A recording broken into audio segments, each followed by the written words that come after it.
Oh, Star Wars Toy Talk and Live Chat.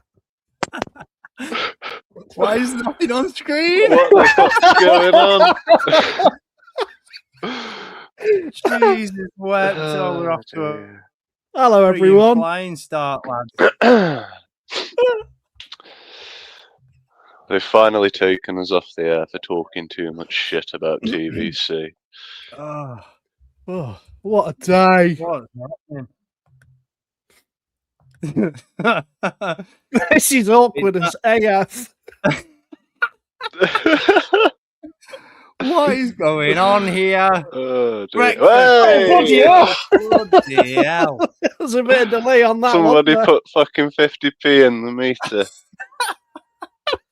Do you know what? I'm going to put it down to just pure and simple jet lag, tiredness. Jesus wept. I'm going to preface this one by saying, first and foremost, before I welcome you all to another Star Wars Toy Talk and Live Chat, that buckle in, because this is going to be a meat feast of a stream, because Christ on a bike, we've got a lot of ground to cover. Festival of the Force, Mandalorian and Grogu reveals, hopefully, if we've got time, and Galaxy's Edge. It is a spicy, girthy, meaty old stream, so buckle in, we're going to be here for a while.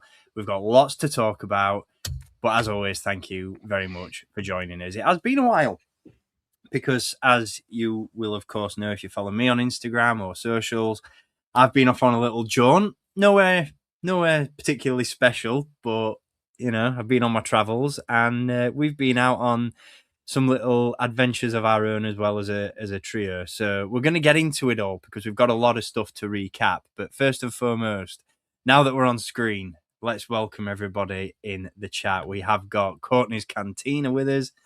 We have Mr. Stormtrooper Davis. Spicy Hummer is with us. Yeah, video. Yeah, it's nice when we have that, isn't it? Good God almighty. The communication disruption can mean only one thing. Yeah, we've been invaded by something, and it's not the Trade Federation. It's lack of sleep. But yeah, we're here. We're live. Let's go. Let's jump into it. So, like I said, lots of ground to cover, and I thought we'll do it in chronological order. It only makes sense. So how we're going to roll through this? Like I said, we've got 3 topics of conversation to get into. And it makes sense in this instance to start things off with recent pickups, because we've got a few non-related items to showcase. We've got a few items that lead us into the Festival of the Force recap and the haul that I'm about to share from Galaxy's Edge. So let's just dive into it. And Dan, we'll start with you, mate, because I know you've got some spicy bits to share with us, and you've also got some stuff that you haven't shared with us yet. So talk us through it, mate. What's new in your collection, bud? What isn't new? What ain't new? I've gone down a rabbit hole. Do you know when you have that season of having no Black series coming in the post? Yep. And you sat waiting, and sometimes I dabble into a bit of Power of the Force too. But I'm getting close to finishing that, and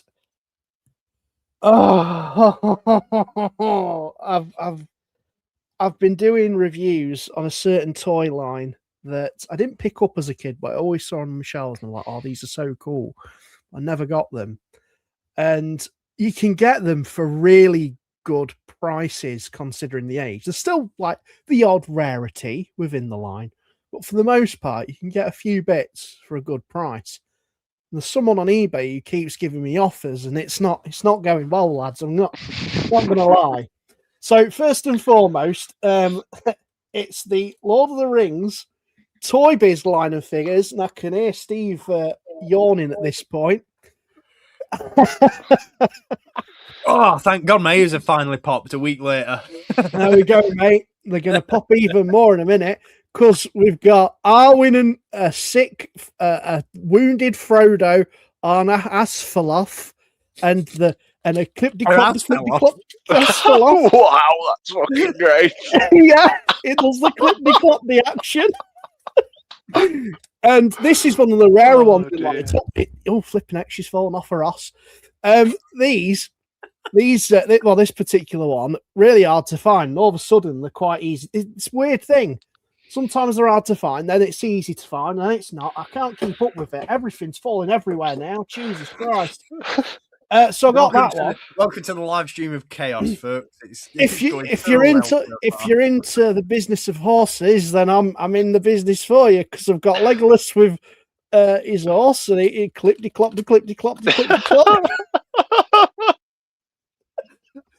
And then what else have we got? We got it's Kate Blanchett's character when she gets possessed by the one in the ring, tempted by the ring. Oh, spooky! She does light up, but I don't have the button cell batteries, so it doesn't work at the minute. I might fix that at some point and maybe review it. Who else have we got? Oh yeah, we've got possessed King Theoden, because you have no power here. And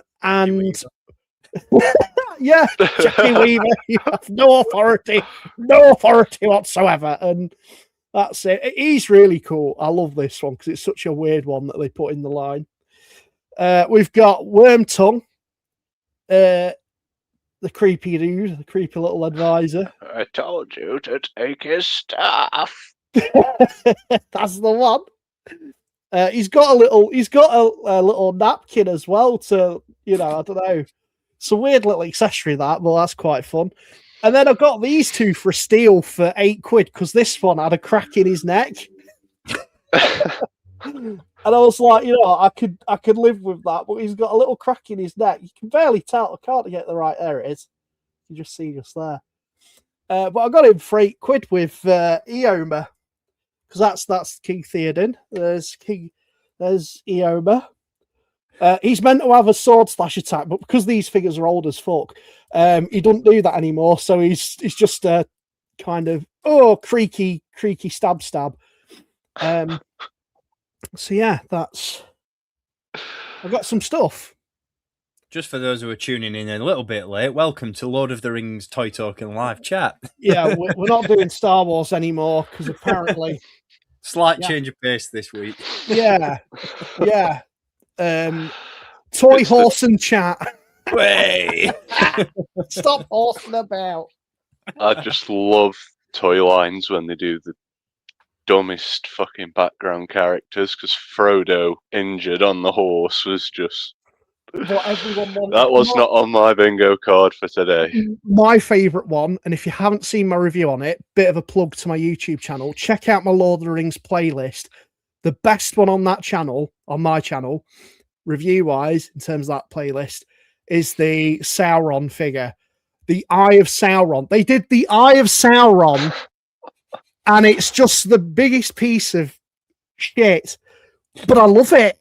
Watch the review; it's incredible. I would say that's one of my favourite reviews I've ever done, bar the Star Speeder. But yeah, Steve, that was on brand.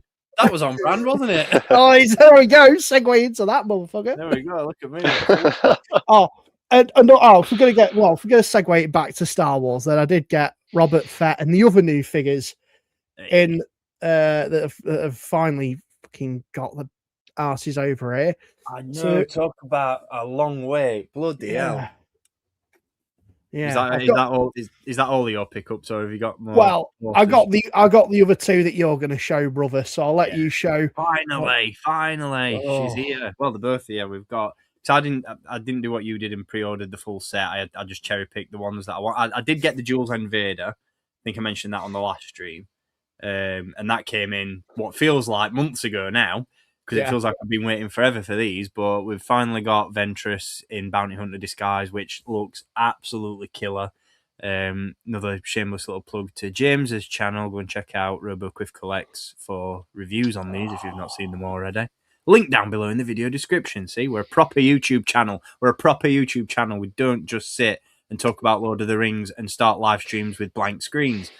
And we've also got told Jango Fett himself as well, which I'm looking forward to cracking open. These just came in yesterday, so I've not got around to opening them up. But very, very happy to have them in hand finally. That that's it for Black Series, but there's plenty more Star Wars stuff to talk about that I've picked up recently. Plenty more. Stay tuned. Absolutely. James, what's new in your collection, mate? Anything? Sorry, just have to clear my throat. I'm getting over a little bug. Do apologise. I'm soon. I will start with the Star Wars things first, because I think I'll talk about them for a little longer than the non-Star Wars thing. It's rather thematic, as you guys know. Finally, got myself the holocrons, the version 1 holocrons that used to be in the parks. This is the big Black Friday box set that came with all the crystals. Yeah, I don't know. It's just cool, and it was. I suppose it was a little moment of serendipity, because Steve was sending us all the different lovely pictures that he was having on his adventure, and I just wandered onto eBay, and there it was. Because for those of you unaware, we normally get offered the nice Disney park box sets, whether it be lightsabers or helmets. Not for this one, apparently. 2024 was a big fuck you for the UK. I just show a little bit, okay? I just show a little bit. No, show it all. Show it all. We're here all night anyway. I tell you what. Then. If I'm going to show it all, lads, when I can fucking get it open. Because I'm kicking. This is where it all goes wrong. Oh, no, it all goes wrong now. It's not already gone wrong before. The temptation that was there to like cancel it and start it again. I was like, "What's happening?" I can't do it now. I've twisted one of the pieces wrong. I'm gonna have to fucking open it and reset it. Technical difficulty seems to be the theme of the day. There we go. Ooh, ominous Sith Lordiness. Buttons.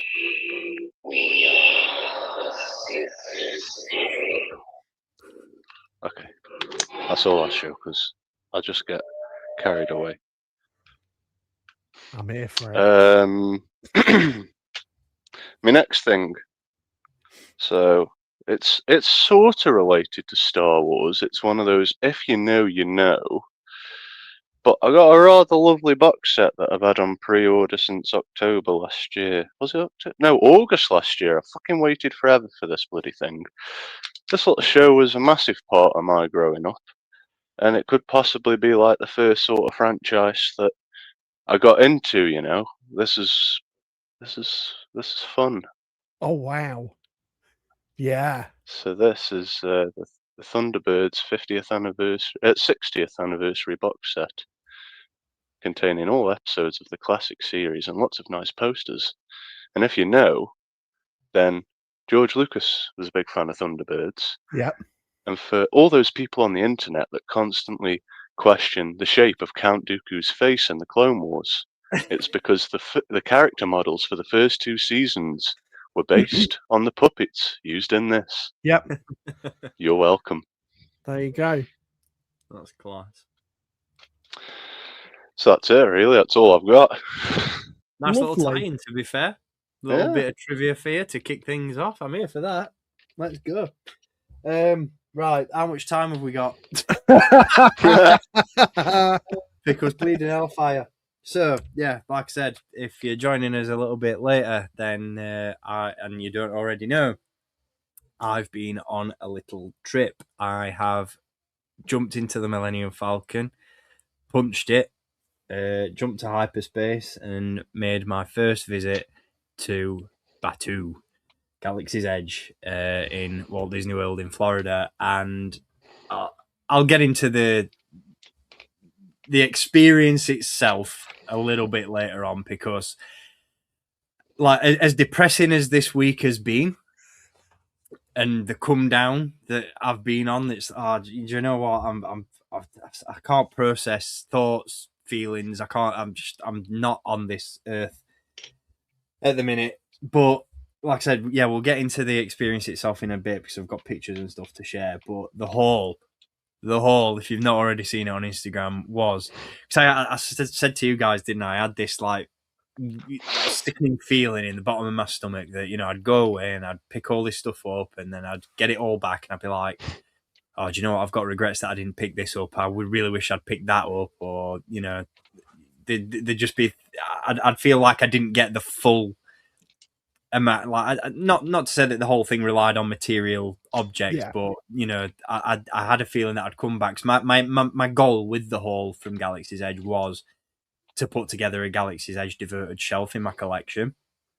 And I had this horrible feeling deep down in the pit of my stomach that I'd get back, I'd lay everything out, and I'd go, there's not enough stuff to make a shelf, you know, and it's going to look a bit jank.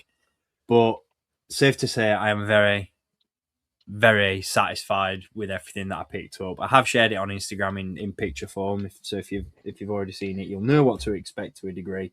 But yeah, like I said, sit back, relax, and as JO3 says in the chat, get the popcorn out because we're going to be here for a while. So, first port of call, and this is in no particular order in terms of where I went first and what I did first, but the first and main thing I wanted to do while I was there was the Droid Factory, which I cannot stress enough is an absolutely incredible experience. I know a lot of people say, oh, you've got to do Savvy's workshop while you're there and you've got to build the lightsaber, but this was top of my list because I love my droids, I love my chunky boys, and I just really I've just always been fascinated by the idea of the Droid Factory and the Droid Depot and being able to put together your own astromech unit, and it was so cool. It was absolutely amazing. I had such a fun time. We'll get into all the images and stuff later on, and I'm not going to bore you with the details of the process because I'm sure if you're a Star Wars fan and you're tuning into this stream, you know exactly what goes down at Galaxy's Edge. So there is the option there to build your own droid. This is what you come away with, color and parts depending. But this is the droid I built, and I love it. It's so sick. So if you've seen these before, you know that the big chunky droids, you put these together yourself at the park. And then you can put personality chips inside them that give them individual sounds, phrases, and all that sort of stuff. And that's what I've done. So this guy's got a little, because there's all different choices for the personality chips. You can have Resistance, First Order, or Scoundrel. And I went with Scoundrel because I wanted him to make different noises to your standard R2 beeps and boops. So if this works right, if we don't have any more technical issues, of course we are. There we go.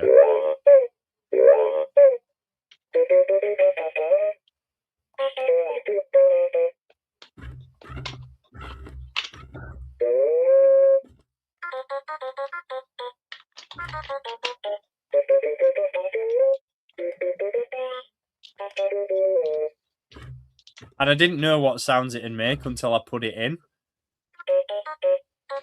But I'm absolutely buzzing. Because it sounds so stupid. It sounds like a little baby. Here's my little baby. What's his name? What's his name? Or hers? So it was a spur of the moment decision because I wasn't expecting to have to name it while I was there. But the guy that helped me build the droid was like, have you thought of a name for this guy? And I was like, well, I don't know, R1229, I guess. And then he got a Sharpie out and wrote it on the side of the box. I was like, well, there's no going back now. And he's like, what's the significance of that number then? And I was like, 229 is part of my YouTube username. And I thought, this is going to be like it's a point where we get talking about that. But that guy did not give a toss. So, so on with the experience, we continued. But yeah, do you know what? I'm just enamored with him. Obviously, he goes backwards and forwards, but I don't want to send him flying off my table at this point in time. And you can buy like extra accessory add-ons and stuff, which there is another button on the remote control to get those activated as well. But I was really disappointed because I wanted the drinks tray, the serving tray from Return of the Jedi. You used to be able to buy those as add-ons, and they didn't have them in the Droid Depot. And I asked a cast member about it, and they were like, "Oh yeah, we've not sold those for a number of years now." I was like, fantastic, great. So off to eBay, I go for one of those. But no, I'm absolutely stoked with it. It's so cool. I honestly thought I'd be there for a lot longer than I was as well, because I'm a really indecisive person. And I thought I'd be, toying with different colour schemes and different parts and all that sort of stuff. But it was really easy to do, to be honest. Wasn't there for as long as I thought I would be. And yeah, just being able to put this one together and add all the parts and choose the panels and choose the dome and all that. Yeah, it was just so, so cool. And I think if I ever do go back, I'll probably build another one, but I will do Savvy's Workshop as well, because I would like to experience that for the ambiance rather than, because Ambiance. lightsabers are, by the by for me. I'm not a massive lightsaber collector. I've got a couple in the collection, but they're not like a massive thing for me. But the experience of doing the lightsaber build looks really, really cool. So I'll probably do that if and when I go back. But yeah, really happy with the droid that I built in the droid depot. And then what's really cool is that after you've built the droid, you can go out onto the concourse outside the droid depot itself, and you can test drive it and have it interact with other droids that other people have built, and it's just really cool. It's just such a fun experience. And then in addition to that, from the droid depot, bear with me 1 second while I sort through the mountain of stuff that I came back with. I did have to get a 3 3/4 inch DJ Rex, which will be staying carded, because I love the droid depot packaging design. And I've got the 6-inch Captain Rex and the electronic Power Force Captain DJ Rex in the collection already.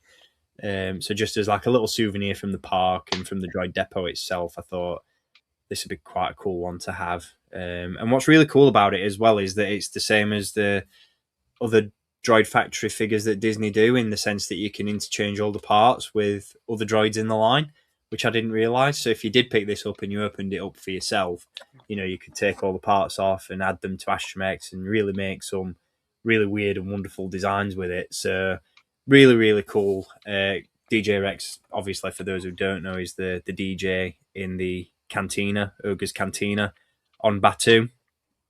He's a repurposed and reprogrammed Captain Rex from the Star Tours ride. So really, really cool. And I did pick up some pins from the droid depot as well. Again, staying on brand. Absolutely gutted to find out that the BDX droids that are going to appear in the Mandalorian and Grogu movie aren't walking around the park anymore. So that's a shame. I know, I was really looking forward to seeing him in action. But again, I bought the pin, and the cast member that served me was like, "Oh, I love these guys." And I was like, "Are they not walking around the park anymore? Because I've not seen them yet." And they were like, "No, they might be back for May 4th, but at the moment they're not walking around the park." So I thought, "Oh, well, you know what? Got to get the pins, because the Droid Factory figure set isn't out yet, and I need them represented in the collection because they're really, really cool." And I love my pins as well. It's one of the things that I always strive to pick up when I go to Disney, either Disneyland or Disney World. I've been to Disneyland Paris twice now, and it's always something I like to do, is pick up the pins. So again, on brand with the Droid Depot. Picked up this one as well, which is a really, really cool Droid Depot or Droid Depot pin. And what's really cool about this one is that it's just a little bit different, because it actually opens up to reveal, and can I, for love nor money, remember the name of this guy? But it reveals a little character who I'm assuming is the owner of the Droid Depot. And I just thought that was really cool. Quite a nice little gimmick pin. Just something a little bit different for the collection. So they do some really cool pins, to be honest. Like the really ones that the ones that move. Yeah. Like they're so high quality, it kind of justifies the price that you're paying for them. Yeah, I really wanted to. I completely forgot to go back and pick up. There's one that's styled like a coin, and it's got a face that opens up, and inside it's got like details of Batuu, like the Falcon and Chewie and all that sort of stuff. And it's like designed like this really rustic looking pin, or coin, should I say? And I meant to go back and pick it up, and I completely forgot. So, oh well, another reason to go back, I suppose. But yeah, just thought that was something a little bit different. And yeah, really happy to pick that one up. So that's really cool. And then the last Droid Depot pin that I picked up was, got to have the man himself once again, DJ Rex at the booth. Absolutely. Mixing them tunes. So they're the Droid Depot pins that I picked up. I think that was it from Droid Depot. I don't think I got anything else. No, I didn't. Everything else is from other areas in the park. So there's all different, like there's a market stall with all different traders. You've got the Toydarian Toymakers. You've got the creature shop. All different stalls, which is just it's such a cool place to just explore and look around. And every time you go, you'll always miss something the first time, and you'll see it when you go back, and it's just such an experience. But yeah, from Toydarian Toymakers, I picked up a Hera plush because I absolutely love my plushes as well. And these look like little, in-universe handmade pieces, like with the woven face and stuff. And I just thought they had tons, as you can see on Dan's mic when we pull them back on screen. I picked him up a Cad Bane. Thank you very much for that, sir. James has got a nubs on the way, but they do all these different characters. Cheers, They had Sabine, Cad Bane, Hera, Boba Fett, Kylo Ren, Vader, Leia, Chewie, and I could have picked up loads, but space is a commodity at the moment, so I just went with the cutest and the better looking one of the bunch, in my opinion, and that was Hera. I think she looks absolutely awesome, so I can't wait to add her to the shelf. What else did I get from the marketplace? Sabak, the card game, of course, which Lando and Han play, where Han finally wins the Falcon.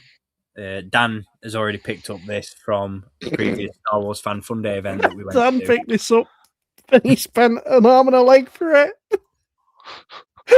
Fine. Just think you saved. You saved money on park tickets, mate. So it's fine. But I want to go. But yeah, to be honest, I wasn't planning on picking this up originally because I'm probably never going to play it. But I just thought, you know what? If I'm going to set out this Galaxy's Edge display, I like the idea of having parts of it almost in universe, and having like the coasters from the Cantina and the cups and stuff like laid out on the shelf, like it's been used. So that's why I picked it up. It was a bit of an impulse buy, really, but for $20, I wasn't going to turn it down. So really, really cool. Look forward to cracking that open and taking a look at the contents. What else did I get? The fun doesn't stop there, folks. From Doc Ondar's Den of Antiquities, the only purchase I made from that shop, actually, because I was a little bit, I'll not say underwhelmed by the merch, but there wasn't a lot of stuff that I wanted to bring back. In hindsight, I wish I had, because like James showed earlier, I wish I'd picked up a couple of the holocrons and stuff. But not only is space in the collection a commodity, space in the suitcases as well. So I just picked up one of the mystery crates, because what's really cool about these is that the packaging itself is a collectible in its own right. It's a plastic container. Very in universe once again, and as Dan pointed out to me the other day, and I didn't even notice this. I was shocked. I was literally shocked. staring me in the face. But look, you've got the Crimson Dawn logo on the front of the crate. It's all weathered up, which looks really, really cool. And then obviously you open it up, and inside you've got a mystery item, and there's a selection of different ones. I believe there's Ezra's Scout Trooper helmet from Rebels. There's a Royal Guard helmet, a Phase 2 Clone Trooper helmet, a Nexu head, and a Tauntaun head. And the one I pulled was the one that I was kind of hoping that I'd get. I'm so jealous of this one, just because of the packaging as well. Yeah, it ties in quite nicely in actual fact. I got the Darth Maul bust. And this is really fortuitous, because I was actually considering picking up, it's in Doc Ondar's, they've got so many cool bits. Like I said, not a great deal that I wanted to bring back, because it's mainly all artifacts, if that makes any sense. It's all lightsabers and busts and kyber crystals and Imperial and Republic credits and all that sort of stuff. So yeah, there's some really cool like oddities, but nothing really jumped out at me in that one. But these I just thought were really cool, and they're really affordable as well. I think they were only about $15 each, which when you consider what you pay for sort of Funko mystery minis and stuff over here in the UK, it's not a bad deal at all. Yeah. So yeah, to pull the Darth Maul bust was really fortunate. And a shout out to the cast member again in Doc Ondar's, because she could see that I was sort of weighing all the boxes up to try and see which one was which, and she sort of leaned over my shoulder and said, "The heaviest crates tend to be the Darth Maul bust." And I was like, "Thank you very much. I will keep an eye out." So I was there like, "There's definitely weighted in this one," and trying to guess, and it paid off. So there we go. And I was actually considering picking up the Darth Bane larger bust that they'd got. Yeah. But again, it was just so heavy, and weight limits and suitcase space and all that sort of stuff. But yeah, really, really cool. Really glad to have picked that up. And it was just the way that they were displayed, because they got like a glass case of these out on display in Doc Ondar's, and it was just the way that they were all set out. I just thought that's going to look really, really cool on a shelf. It's going to look like it's been unpacked from this crate and loaded off onto the shelf, and yeah, just really, really cool. So really happy with that.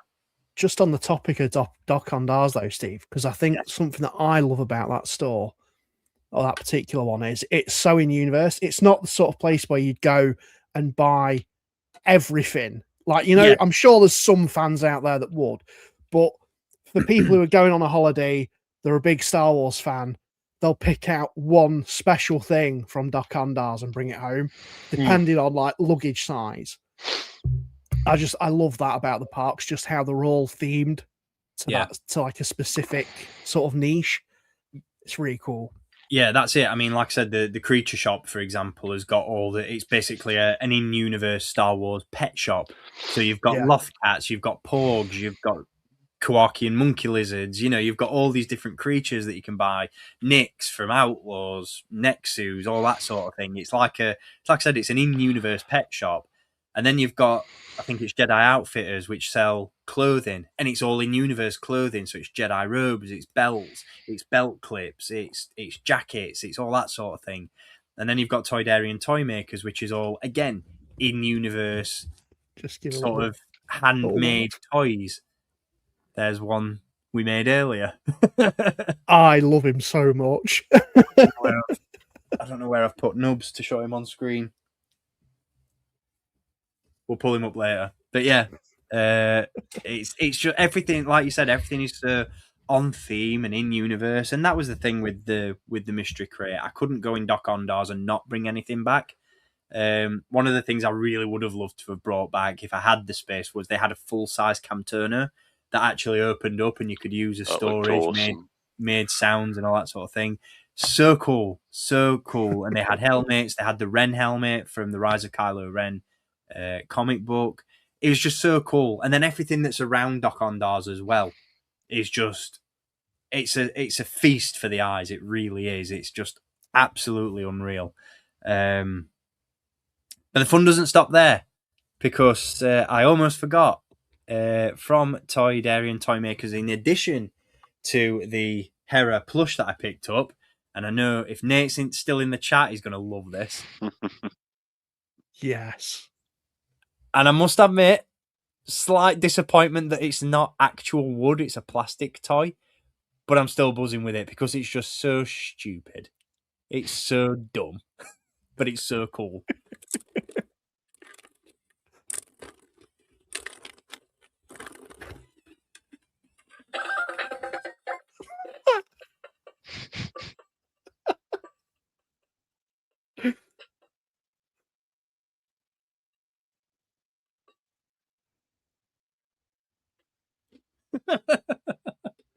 Like, I can't.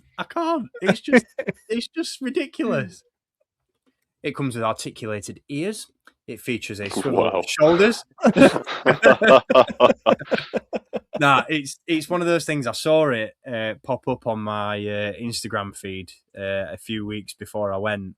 I was like, if that's at the park, I've got to pick it up. And it was one of the first things I actually grabbed on my first visit, just because I knew I wanted it going in. And I was like, I can't not take it home because it's just dumb. So, yeah, really, really cool. Just fun. Just a really fun thing. I think that was it from Toydarian Toymakers. I also picked up, there's another stall within the marketplace, which I can't remember the name of. but it sells more souvenir type merchandise. So it's got like your cups, your mugs, prints, photo frames, bag charms, all that sort of thing. And because we took advantage of the photo pass while we were in Disney World, it only made sense because I'm going to get tons of them printed off, and you'll see some of them later on in the stream. It only made sense to pick up a Black Spire Outpost photo frame as well, to put a photo of the adventure in there as a centerpiece for the shelf. So I'm really looking forward to filling that. But that was available in the marketplace as well. It's just like the detail that's in stuff. Like, it's really, really cool. Like all the Orabesh on this and all that sort of thing. It's just really, really cool. Quite a weighty piece as well, which is fantastic. So yeah, gonna add a couple of photos to this, I think, and rotate them every now and again. Just because I can't pick a favourite. There's so many cool photos that we had taken while we were there. And you're only going to see a snippet of them throughout this stream, to be honest, because there's too many to go into detail on. There was a lot you were showing me overnight, and they were very good. I took hundreds. I honestly took so many, and I just, it was impossible to narrow it down to some of my favourites, but I've tried my best. From the same stall, I picked up the wooden coasters from Ogre's Cantina, just for a little bit more of a practical purpose, because the coasters that you get from Ogre's itself are your standard sort of cardboard coasters, which I got from the Cantina itself, but these are obviously for use and are a little bit more durable and a little bit more practical. And they've got all different designs on them, really nicely wrapped, with a little bow as well, which is cool. I'm not sure if the full set is in there, because I think the full set that you can get from the Cantina itself is 5. And I think I can't get the bow off. Yes, I can. I think there's only 4 in this gift pack, but you've got the Rancor design there. So cool. And I just love how these are etched in. So that's the one thing that I'll say about all the stuff that's available at Galaxy's Edge is the quality of all the merch is really, really good. Some of it is a little pricey, but you get your value for money with a lot of the stuff. So like I said, it's etched in there. It's 3D, and it just looks really, really nice. These are going to make for. I'm at a bit of a conundrum as to whether to actually use these as coasters in my collection room for when I need to put a drink down, or whether I just display them and get like a coaster holder. But they're just really, really nicely done. Really, really tasteful. I loved it. Oh, I didn't realize that was in there. Okay, this is cool. So you're getting live reactions to a lot of this stuff, because I've been back for a week and I've not really had the time to sit down and really play around with stuff. So that's the general Ogre's Cantina design. And then this is one that I didn't realise was a design, because it's not on the ones from the Cantina itself. Look at that! There he is! Oh man, that's awesome. So cool. That is sick. So there we go. They're the coasters from the marketplace on Batuu. But yeah, I can't stress enough. Like you said, the quality of it, Steve. It's not like typical theme park tap that you get. It's not over here. It's really not. It's really in universe, and yeah, they're sick. And like I said, the coasters themselves from the Cantina itself are really cool as well, and they've got all these really nice designs on it. Obviously, you don't have to buy these; these are just available for you to pick up off your table and take home with you. Apparently, I don't know whether this works, because I was wandering around taking photos and everything. I just came back to the table, and my wife and my mum just had a full set on the table, even though there was only 3 of us. So I'm guessing they sweet talked one of the servers, because I'd heard prior to going on the trip that if you're quite polite to your server, then they'll come back and give you a full set of coasters, and that's what happened. So I'm guessing someone was nice to someone. I love that one. Yeah, really cool. Again, just some really, really nice designs. Everything. That's the one thing I'll say about the park itself, is that everything is just so well thought out. Everything is really detailed. Like, they've not they've not taken any shortcuts with anything, be it the set dressing, be it the merch. Everything is just so detailed, so in universe, like you said, Dan, and just really, really nicely done. So yeah, really, really nice stuff. They're the coasters from the Cantina, and I couldn't come home without the menu. Yeah. And I picked up 2 because they're double-sided, and I wanted to display both sides of the menu. So on one side you've got, and again, going back to that in-universe aspect of Galaxy's Edge itself, all the drink names. So you've got your non-alcoholics there on the back. You've got your beers and your wines and your ciders. And then on the flip side, you've got all your alcoholic drinks there, your alcoholic cocktails. And I think while we were there, my wife tried the... Where are we? It's not on there. Which one did she have? She had a mythosaur, but I can't see it on the menu unless I'm completely blind. Yeah, I must be completely blind because I can't see it. But yeah, she had... Oh, there it is. The mythosaur. So it's Minute Maid, passion fruit, orange guava juice with a splash of lime, topped with Appleton Estate 12-year reserve rum, Gosling's Black Seal rum, and blue... I can never pronounce that word. Curacao liqueur. Oh. Spicy. But yeah, she had that one, and my mum had the Carbon Freeze, which is Powerade, lemon and lime, wild strawberry, blueberry, and green apple popping pearls. So it's a non-alcoholic beverage, but it's one of those that if you've ever been... The only way I can really describe it is if you've been to the Alchemist in the UK, which is a bit of a cocktail bar, an experimental cocktail bar. So there's a bit of science involved, and everything comes out in like test tubes. Everything's like made with dry ice, and everything's steaming and bubbling and all that sort of thing. The Carbon Freeze is very, very similar to that. It comes out, it's got these little boba pods in it that are floating around in the bottom. The whole drink's bubbling and it's steaming. It's, again, in universe, and it feels like something you drink in a cantina in Star Wars. It's just absolutely unreal. There's nothing in that park takes you out of the vibe. Do you know what I mean? Everything just, it keeps you locked in, and it makes you feel like you're in a completely different place. It's bizarre. Yeah. And then I had the Jet Juice, which is Maker's Mark Kentucky Straight Bourbon, Ancho Ray's Chili Liqueur, stirrings, pomegranate liquor, white grape juice, and lemon juice. And when I tell you that blew my socks off, it blew my socks off because it was the smallest little drink. I thought, oh, it's got lots of ingredients. It's going to be a nice tall drink. No, it was about this big. And I was like, fucking hell, are we doing shots or what? What's cracking here? And yeah, I was like, luckily I didn't end up on my backside, but blew my head off. And then what was the other one I had? I had another, but I can't remember which it was.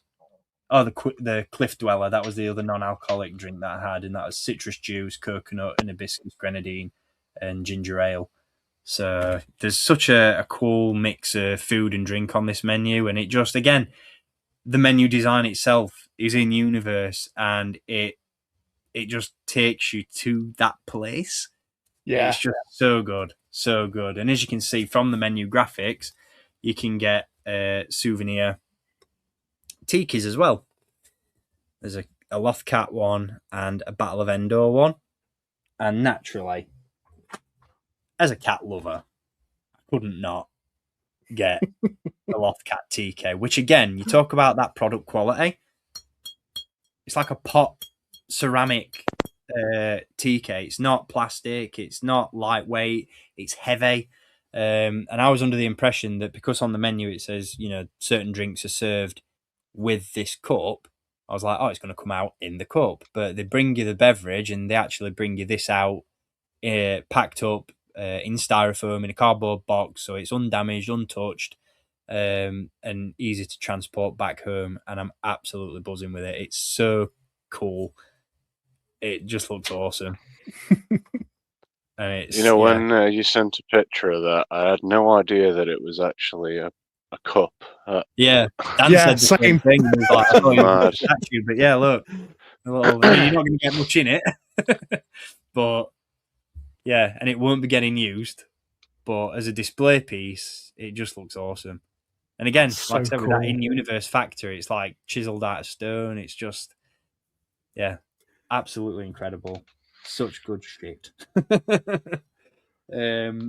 So yeah, that's everything from Ogres.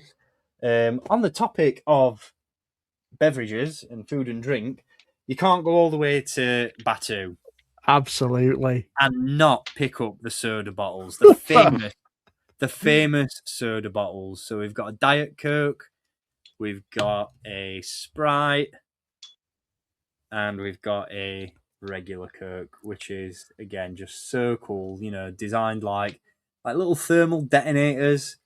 The little drink shack is again in universe. So you've got this like little, I don't know how to describe it, like a wagon that's just a big chiller, and there's a little droid at the end of it. That it's just mad.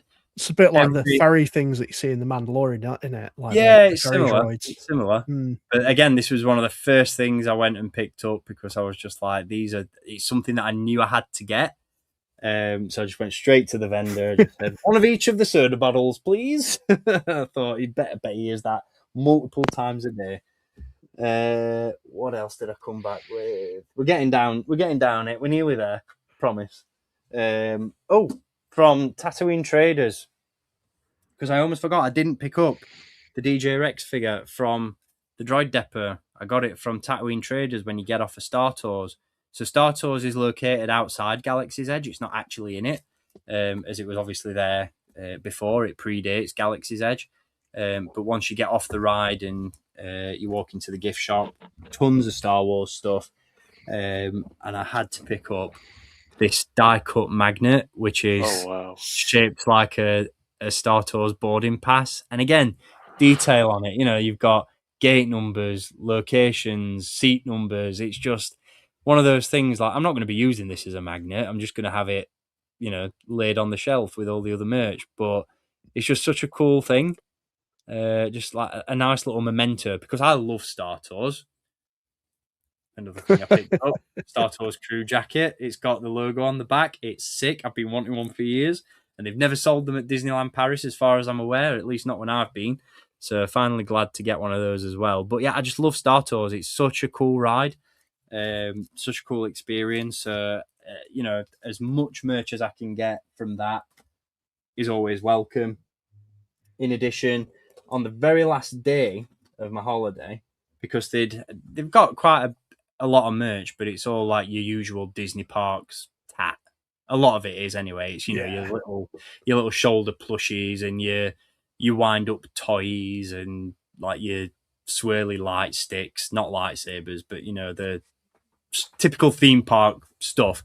And then you've got all like Hasbro figures and your Disney electronic figures and all that sort of thing. And where the clothing was, so where this hoodie was and all the caps and T-shirts and all that sort of stuff, on one of the shelves they'd got a collectible of the Disney Skyliner, which is the cable car which transports you from Epcot to Hollywood Studios and to all the different resorts. And on the front of the Skyliners you've got all the different Disney characters, and on one of them you've got Chewie and the Pogues like looking out of one of the windows, and they got this little like decorative like this little ornament of the Skyliner, and I thought, that's cool, but I don't really want to get one. And then on the last day when we rode Star Tours again and walked back through the gift shop, and as I was going to go and get this because I'd seen it earlier in the trip, decided that I wanted to get one, underneath they'd got, which again is something that I've been wanting from Disneyland Paris on the last 2 visits that I've been on, and they've never had it, the die-cast Star Speeder, which is now my 4th Star Speeder in the collection. I'm going through all the scales. I'm doing a bit of a Dan with the Thrawn and the Kyle Katarn thing, and I'm just trying to collect all the different Star Speeders. But this one's really cool because it's die-cast. It comes with a little display stand, packaged beautifully once again. And again, a really affordable little souvenir because this one only sent me back $18. And it's, again, really weighty, really nice looking. And yeah, just couldn't resist picking it up because, like I said, I love Star Tours. I think it's amazing. It's such a great ride. The constant improvements and changes that they always make to it are just so good. it's timeless. It really, really is. And any opportunity that I can take to grab a souvenir from that, I'll always jump at that. So that's something I got from Tatooine Traders. And then we had a little jaunt out to Disney Springs, which I'm going to be honest was a little bit disappointing because it kind of took me out of the Disney experience because it's a big retail outlet. Don't get me wrong, it's in a lovely setting, and the weather was glorious. So, if we were going out there for a bit of food and drink and all that sort of stuff, it'd have been fantastic. But it's a little bit more high street. So it's like less of your Disney stores and more your high street retailers, clothing chains, all that sort of thing, the Lego store. But they do have at Disney Springs the Galactic Outpost, which is a Star Wars themed shop. For the most part, it's all the stuff that you can get in the parks, but there's a couple of odd bits and pieces that aren't available in the parks that are only available there. For example, they sell a lot of autographs. So they'd got where you're able to buy the lightsabers, they had all these framed certified autographs from Hayden Christensen, Ewan McGregor. The list was endless. They got absolutely tons of these autographs, considerably more expensive than you would pay for an autograph at a convention. So remember when the three of us got together and we were talking about the prices that Hayden Christensen was charging at Liverpool Comic Con, and we were like, whoa, spicy. So one that really stood out to me, they'd got a joint autograph from Hayden and Ewan. It was just an image in a frame, nicely presented, don't get me wrong, but I don't think I'd want to pay $2,000 for it. Fuck off. Yeah. And that was a running theme, especially with some of the bigger guests. I'm pretty sure an Ashley Eckstein autograph was up there for like 800. It's like fucking hell. That's nuts. Insanity. What mate. So needless to say, I didn't pick any of those up. But what I did pick up, because there were a few bits and pieces that stood out to me, and there were a couple of things that I didn't notice in the parks themselves. So I did get a couple more pins. Got this Rise of the Resistance pin, which cool. features some of the characters that are on that ride. And I also picked up a generic Black Spire Outpost pin as well as a little memento. But yeah, the prices for some of those autographs just absolutely astronomical, crazy stuff. But yeah, they had all the other stuff, like your electronic figures and all that sort of thing, but nothing really to write home about. And then on the very last day, we decided, because I'd heard reports of when the park is busy, the waiting times for Rise of the Resistance get a little bit crazy. So we decided to do Rise of the Resistance one final time, because when I say it is an unbelievable experience, it's not just a ride, it's an experience. It's absolute insanity. I haven't got any images or video from it to showcase on screen later on. But I'm going to post a reel, because the final time I rode it, we went single rider just to get on it. And I took a video of quite a fair chunk of the ride. So I'm going to share that over on my Instagram at some point this weekend.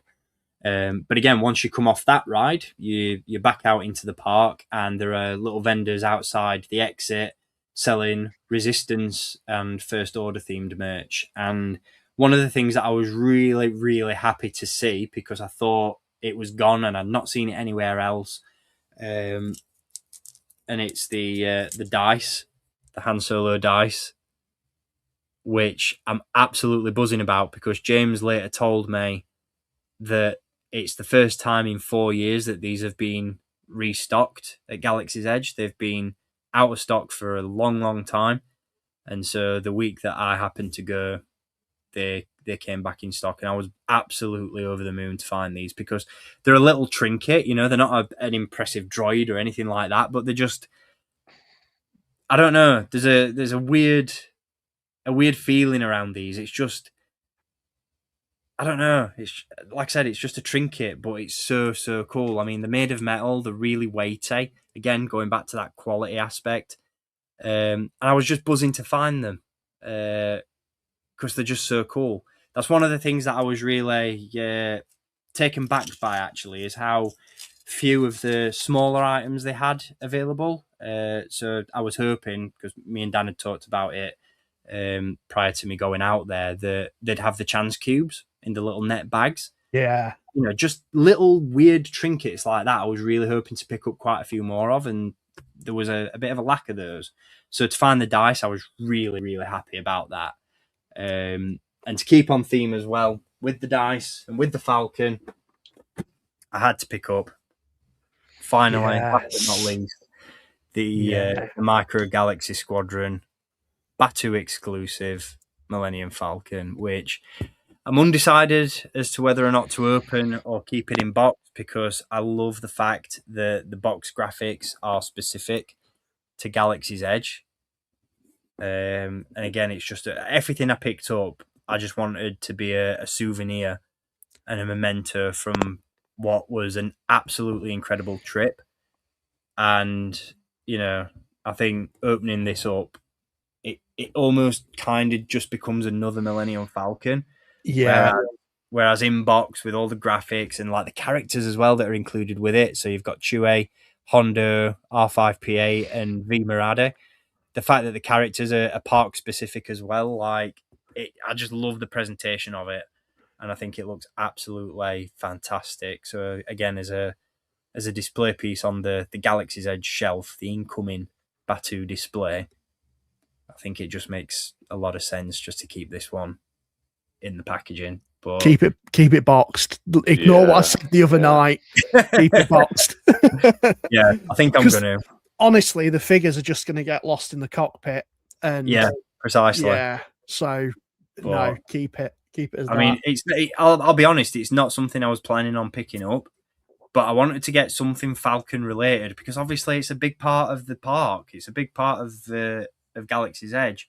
And I was really hoping, I know they'd done at one point a little decorative diorama of the Falcon in situ in the docking bay area, and that wasn't available either. So I thought, I've got to take something back that's Falcon themed, and so it just made sense to grab this. And again, like I said, with all those graphics on the packaging as well, like I said, it's specific to Galaxy's Edge and Batuu. So yeah, I think this one's going to be staying in box. Yeah, I think you've got to, mate. Like, I would never force you to do something with a toy of your own, but I kind of feel like I've got it. You better fucking keep that in the box, man. Like, it would be a crime. Yeah, I do want to open it because I want to experience like the lights and sounds. But I think, Dan, you told me that it doesn't actually make any sounds that are specific to the Smuggler's Run ride. As far as I'm aware, it's nothing too different. If you want a version of it, just get the one that's the standard one. Yeah. And then you can always have that displayed in front of it, because that's true. Packaging wise, it's so like the Browns and the Resistance logo, and it just looks cool. I'm so jealous of it. It's so cool. But in addition to that as well, it just serves as an extra surface on the shelf to display stuff. Well, the dice, just dangle the dice over it, I thought that. I honestly thought that, to be honest. Just getting back to the dice, I have to say as well, they look like and rightfully so, they look like the best possible version that any company's put out. Yeah. I don't really know who the company are, but I'm sure you guys have seen, for every show or movie, you get like a little almost jewelry-esque release. Star action figures tend to get them on clearance a lot. And they did the dice for Solo, whatever this company are, and they were very shiny and chrome. Those ones just, blow them out of the water. Yeah. The ones that you've got, mate. Blows my AliExpress ones out of the water for sure. No, they're just really cool. Like I said, it was just one of those things. Like one of the goals of the trip was just to pick up all the weird stuff.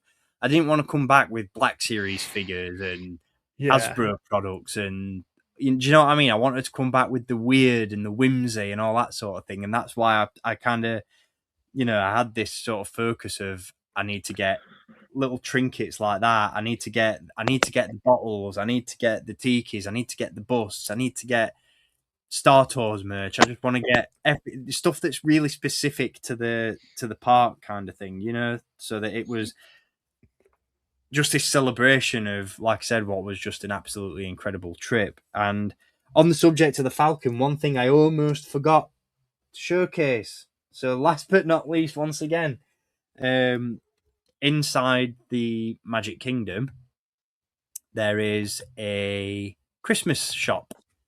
And I went in there and, you know, I wasn't expecting to come away with much, if I'm being honest. Like, my wife was having a field day. My mum was having a field day. And I was just like, yeah, Christmas ornaments are great. But again, like the collection room, our Christmas tree is also running out of real estate. I was just kind of like while they were off looking at stuff, I kind of just like took myself off and just every shop in Disney World has a pin section. So I was on this little mini mission to try and find Dan an Indiana Jones pin. Oh, mate. And I was having the worst luck. Couldn't find it anywhere. So I was like, I just went off and started looking at the pins to try and find it. And as I was looking, I just like my eyes got, you know, diverted towards the Christmas ornaments, and there were two Star Wars ornaments in total, and one was one was that's so weird, I've got to have it. And I was like, I've got to get it. I've never seen it before. Never knew it was a thing. I want to order some Chinese food. And it's just, do you know what I mean? It's that weird factor, and that was the main aim of the trip. Like I said, it's just a Christmas ornament, but it's just so stupid. And what's really cool about all the new Disney Christmas ornaments is the fact that the little hanging ribbon is removable, so you can have this just on the shelf as a standalone display piece. And because I'd missed out on the little Batuu Falcon diorama, which is very similar, you know, in theme to this, I thought I've got to get that. It's not Galaxy's Edge specific, but it's just so stupid. Yeah, well, there's your Falcon, mate. It's a tiny one, but you got it. There we go. So yeah, there it is. Something I couldn't resist. Couldn't resist picking it up. So yeah, that's it. That's the haul. No, it's not. I'm still not finished. I knew I'd do this. I've picked up so much. I'm never going to financially recover. Let the man cook. God, I hope you're not in a rush to get off, because bloody hell. Nah. Mate, we've got all the time in the world. I'm having a blast. So let's just reiterate again, and we'll say it again. Last but not least. Try that again, shall we? It's not going to be quite last but not least, mate. Well, I know. We've still got a ways to go. So we went to Epcot while we were in Disney World, and again, felt really fortunate because while we were there, the Festival of the Arts was taking place. And for anyone who's ever been to Epcot and to World Showcase, they've got this area in Epcot which is just a celebration of the world. And they've got all these different pavilions that are themed to different countries. So you've got the Italy, China, Japan, Norway. I'm probably forgetting some of them, but it's incredible. It's all set around this sort of square mile. I think it's about a mile in diameter, the lake, and there's just these different world pavilions around it with different food, drink, slightly more independent retailers. It's less of your traditional Disney. It's a little bit more adult. And at each different pavilion, they'd got all these tents showcasing various Disney artists. And my wife, Cara, she picked up some artwork from one of the vendors. And as we made our way around the different pavilions, we got to one. And I didn't realise until after I made the purchase, but Acme Archives was there. And they'd got an absolute ton of Star Wars artwork, both original and repro prints. And they just got an absolute ton of stuff, and it was impossible. I initially thought it was impossible just to pick one piece, but I knew I needed to bring a piece of art home with me. And so I'm flicking through all these different ones, and I think I sent you guys all the different examples of art that they'd got. That was just It was at this point I was the most jealous during the whole I know trip, because I was like, oh my god, it's like everyone you sent was just fucking great. Yeah, they all slapped. I posted them on my stories while I was there, and I'll probably at some point get around to posting them on Instagram. It wasn't just the Star Wars ones, though. It was the Indiana Jones ones that really got me. Yeah, they were really good. Temple of Doom one was just fucking... Yeah, there were tons. Honestly, I was just... It sounds really cliche and cheesy to say it, but I was so inspired walking around, because it's just, you just got all this. It was just, again, a feast for the eyes, just pure visual. Like, it was just, it was an orgasm for the eyes. It was mental. It was just absolutely unreal. But yeah, like I said, I was flicking through all this different artwork. I was like, I've got to pick one, but it's so hard because they're all so good. Like, they've got Mortis artwork from the Clone Wars. They've got tons of Rebels artwork, Mandalorian artwork, just a plethora of different prints by various artists. But I got to one very specific piece, and I thought, I can't not take that back with me, because, again, going back to the adventures that as a trio we've been on in recent memory, we've sort of fallen into this habit of attending Liverpool Comic Con here in the UK. And this year, not only is Tia Serkar attending, who played Sabine in Rebels, but Vanessa Marshall, who played Hera, and Taylor Gray, who played Ezra, are all going to be there. And James very kindly has offered to, because I'm still a little bit like this as to whether or not to go, because I'm still trying to financially recover. But James, if in the event that I don't attend, James has very kindly offered to get me a Tia Serkar autograph on the vintage collection Sabine that was released in the Sabine and Chopper 2-pack. And when I saw this piece of artwork, that instantly popped into my head. And I thought, aside from a Galaxy's Edge display set up with Sabine, with the autograph on there, because I'm hoping that she does it in all these different vibrant colours and really captures that essence of Sabine's artistic side and flair. I instantly pictured this display in my collection in my head, and I thought, I've got to take this piece home with me. And so from Acme Archives, and again, something I'm really fortunate to have and really glad that I picked up, because after doing a little bit of research, I found that this was a really limited print. It's currently sold out on the Acme Archives website, and I think it's limited to only 395 pieces. So it's an incredibly limited, very special piece in the collection now. And I'm, again, so grateful to my wife for getting this home in one piece, and her expert luggage packing skills, because it's quite a hefty piece, but it is. Oh, man. The Rebels mural. So good. And I'll apologise for the glare because it's still in its protective film. But I just saw this and I thought, how can I not? Yeah. It's super, super high quality. Really not. I mean, the Rebels mural is one of my favourite pieces of Star Wars artwork. I've seen a number of 3D printers out there who've done the actual mural itself from Rebels as an action figure scaled piece with the artwork printed onto it. And that's something that I'd really like to add to the collection at some point. But to have a print of this in the collection, and now I've got James trying to twist my arm to go to Liverpool Comic Con, because, as he very, very aptly pointed out, there's room on there for at least 3 autographs. So maybe we do it. But I saw it and I just could not pick it up. I was saying to Dan, I mean, not to try and be the voice of any standing authority because I'm anything but. But from somebody that has waited 7, almost 8 years just to get one Rebels autograph, Yeah. these opportunities, they happen, they're very few and far between. I think that's it.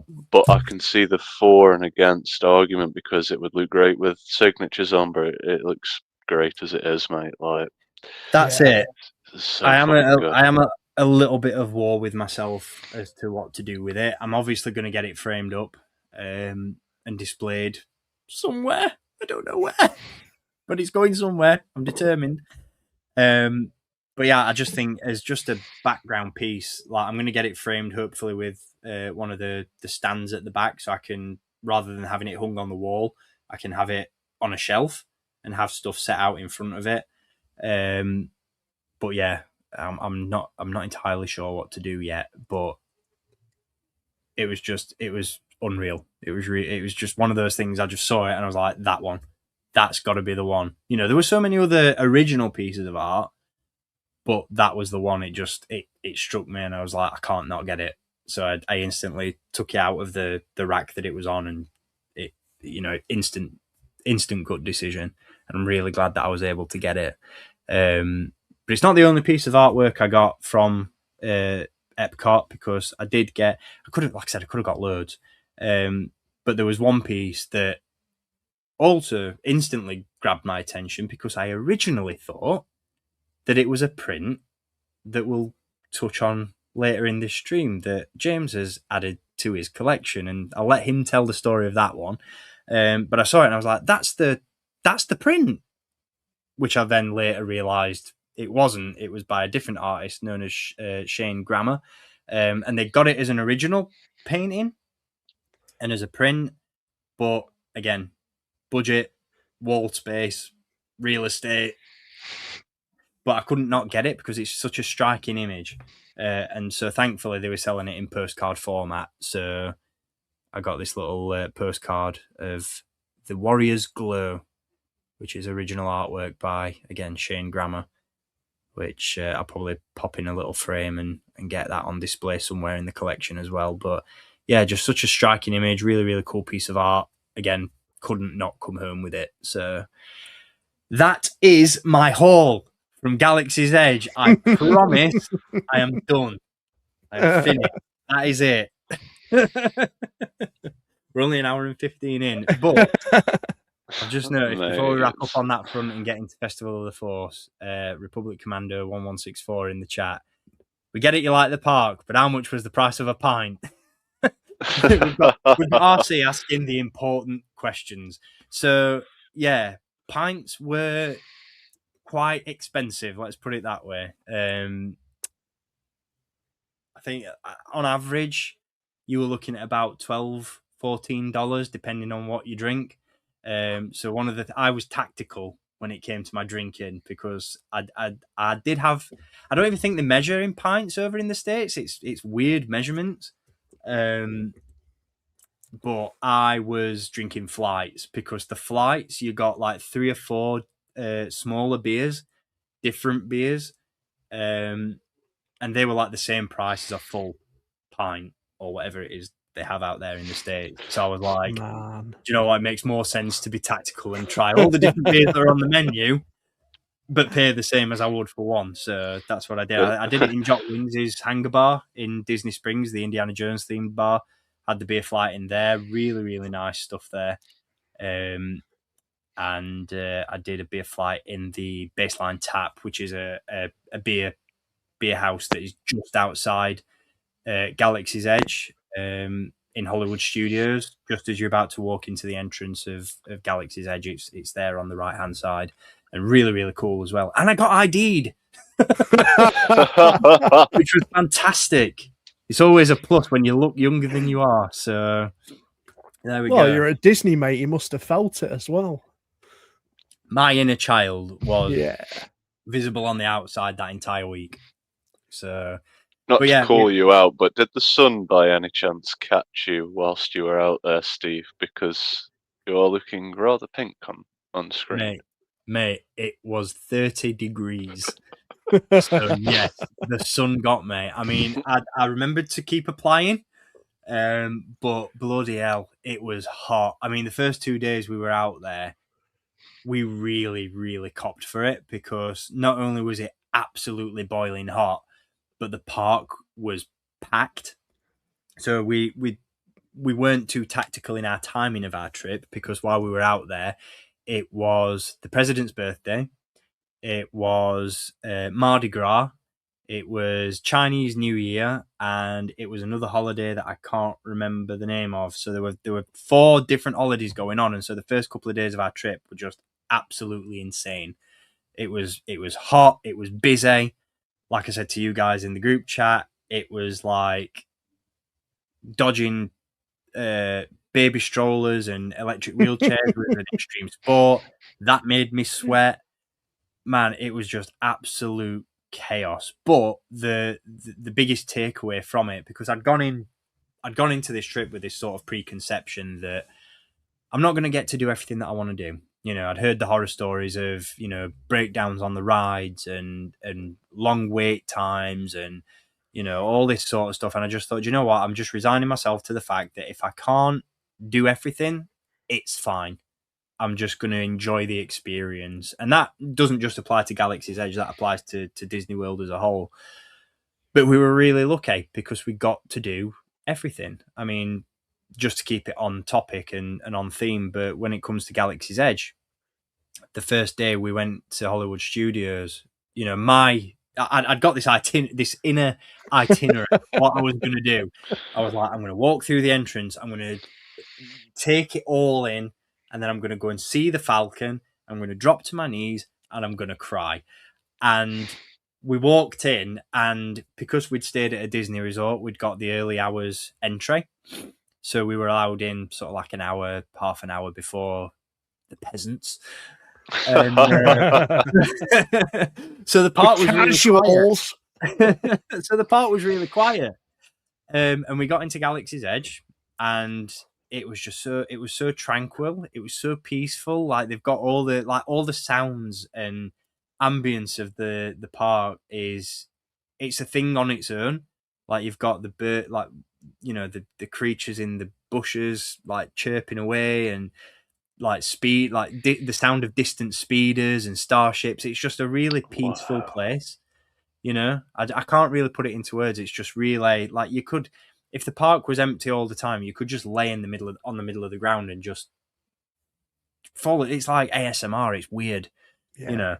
And yeah, it was dead. It was quiet. It was really, really quiet. So we walked in,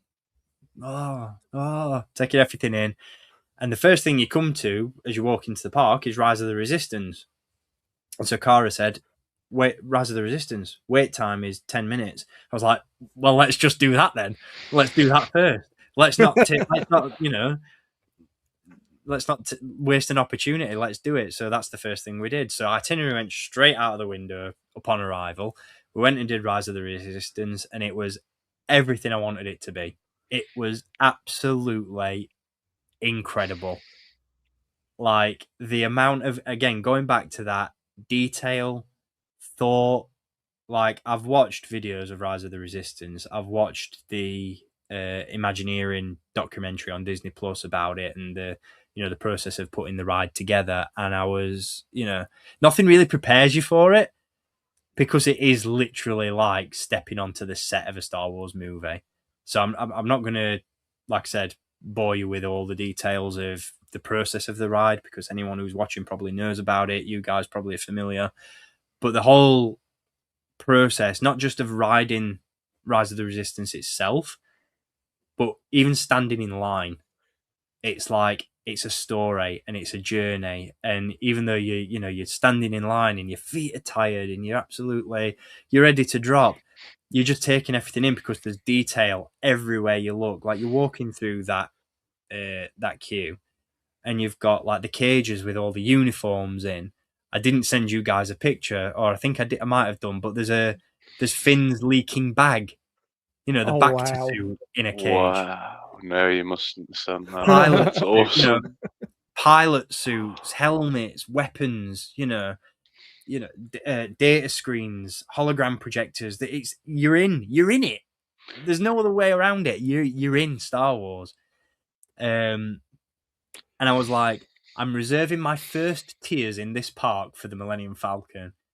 But then you get into the briefing area before you get onto the ride itself, and as I'm sure you guys will have seen, you get the BB-8s rolling around, and then there's an incoming transmission from Rey, and then you get the actual, like, there's a big hologram projector in the room, and you get the wob, wob, wob, wob, and the hologram comes up of Rey, and she gives you the mission, and I lost it. I broke down.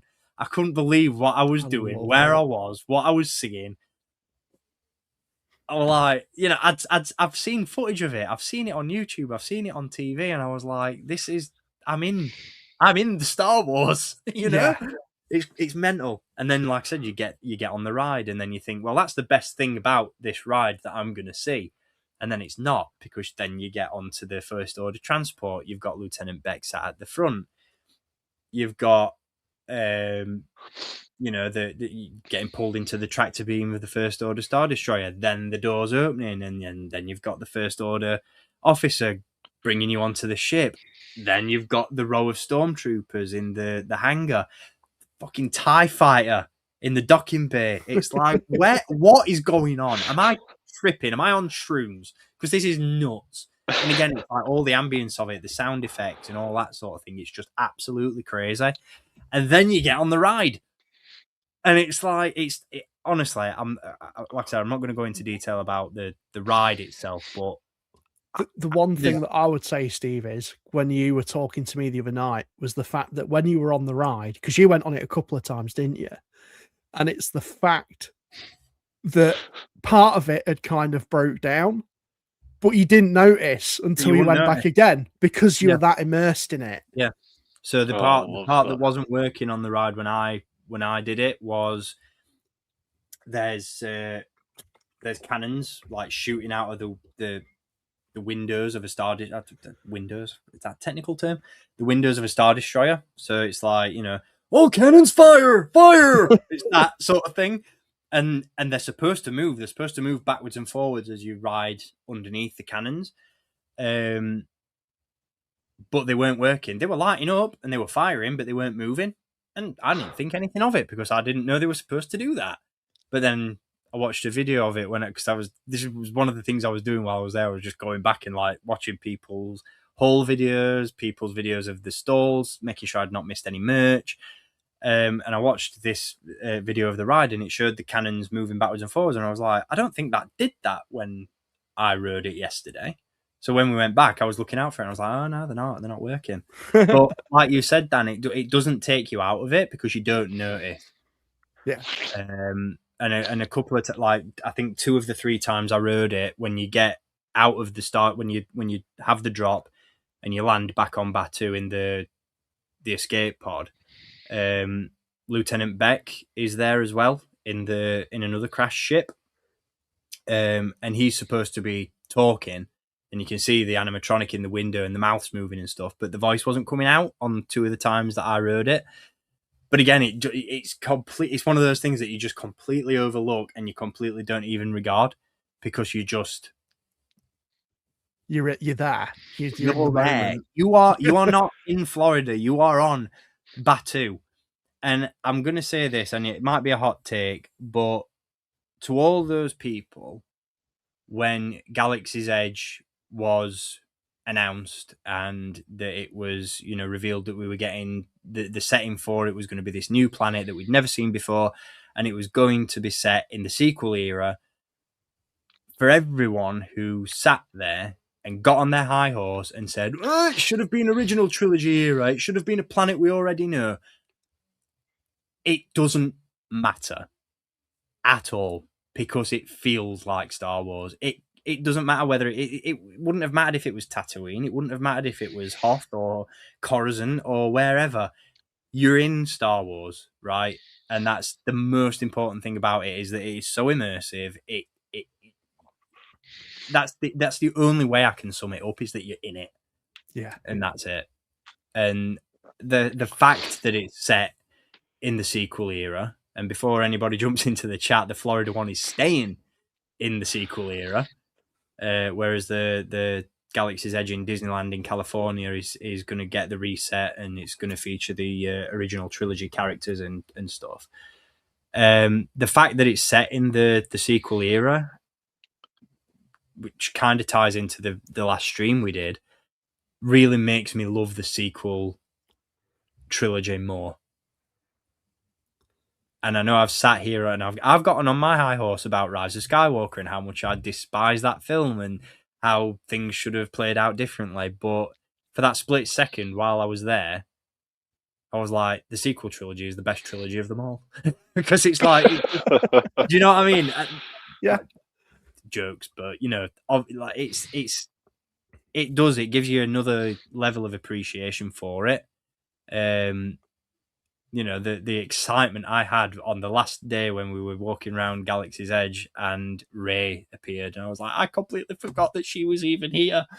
And she came over and talked to us, and we had a little bit of an interaction with her and spoke to the First Order officers, and they were incredibly rude. And the First Order stormtroopers are walking around, and they've got sass for days. Like, it was really cool because they don't just... what's really cool about the characters is they don't just perform for the guests. Like, they'll do things when they don't think that people are watching, but someone probably will be. And I completely missed it, but Cara prodded me and she said, "Did you just see what the stormtroopers did?" I said, "No, what?" She said there were 2 stormtroopers walking past one of the food stands, and on the big menu, they've got the blue milk advertised, which I didn't have. Shock horror. I didn't have a blue milk. But that's because I didn't really like the idea of rice and oat milk or whatever it was blended together. It just didn't sound that appetizing to me. But yeah, these 2 First Order stormtroopers walked past the food stand, and one stormtrooper tapped the other, pointed to the blue milk menu, and went. It's like, they didn't have to do that because no one was focused in on them. No one was dialed in on those 2 troopers. But the fact that they're just walking around and they're doing all that sort of stuff, like, the interactions with the characters are next level. That really can't. And like, for anyone out there who may be watching, who may be a Disney cast member, one of the things I wish I'd done while I was there was just said to at least one of them, "Thank you," because you are so pivotal to making that experience what it is. Like, set dressing and props and merchandise is one thing, but it's those interactions and it's that kind of immersive detail that really makes the experience. Like I said, you've got Mando walking around and he's, interacting with guests. You've got Rey who'll come and have a chat with you. She came up to us and she said, "Oh, what brings you to Batuu?" And it sort of inspires you to get in character as well.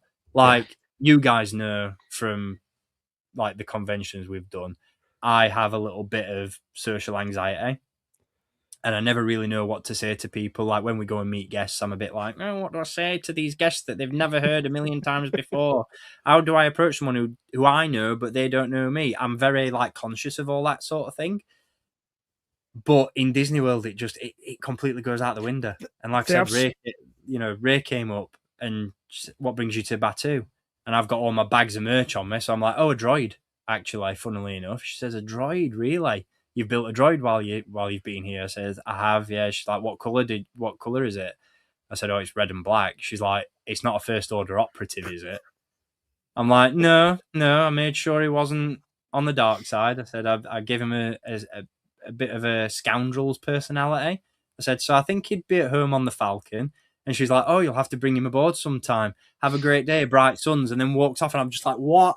Like, that wasn't a cast member. That was Rey. That was Rey from the Star Wars. Like, I'm not having it. It's a testament to how well the cast members sell the part, because obviously you've got the set dressing, which is Star Wars, but it's them themselves that can really disarm, someone like yourself who isn't someone who's always comfortable with going up to talking to someone.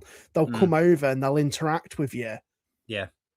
And actually, kind of having an in-universe conversation. I've seen somewhere people, obviously aren't Star Wars fans, and the cast members go up to him and they have a conversation with them, but it's like an in-universe conversation where like they'll say something and someone's like, what the fuck are you talking about?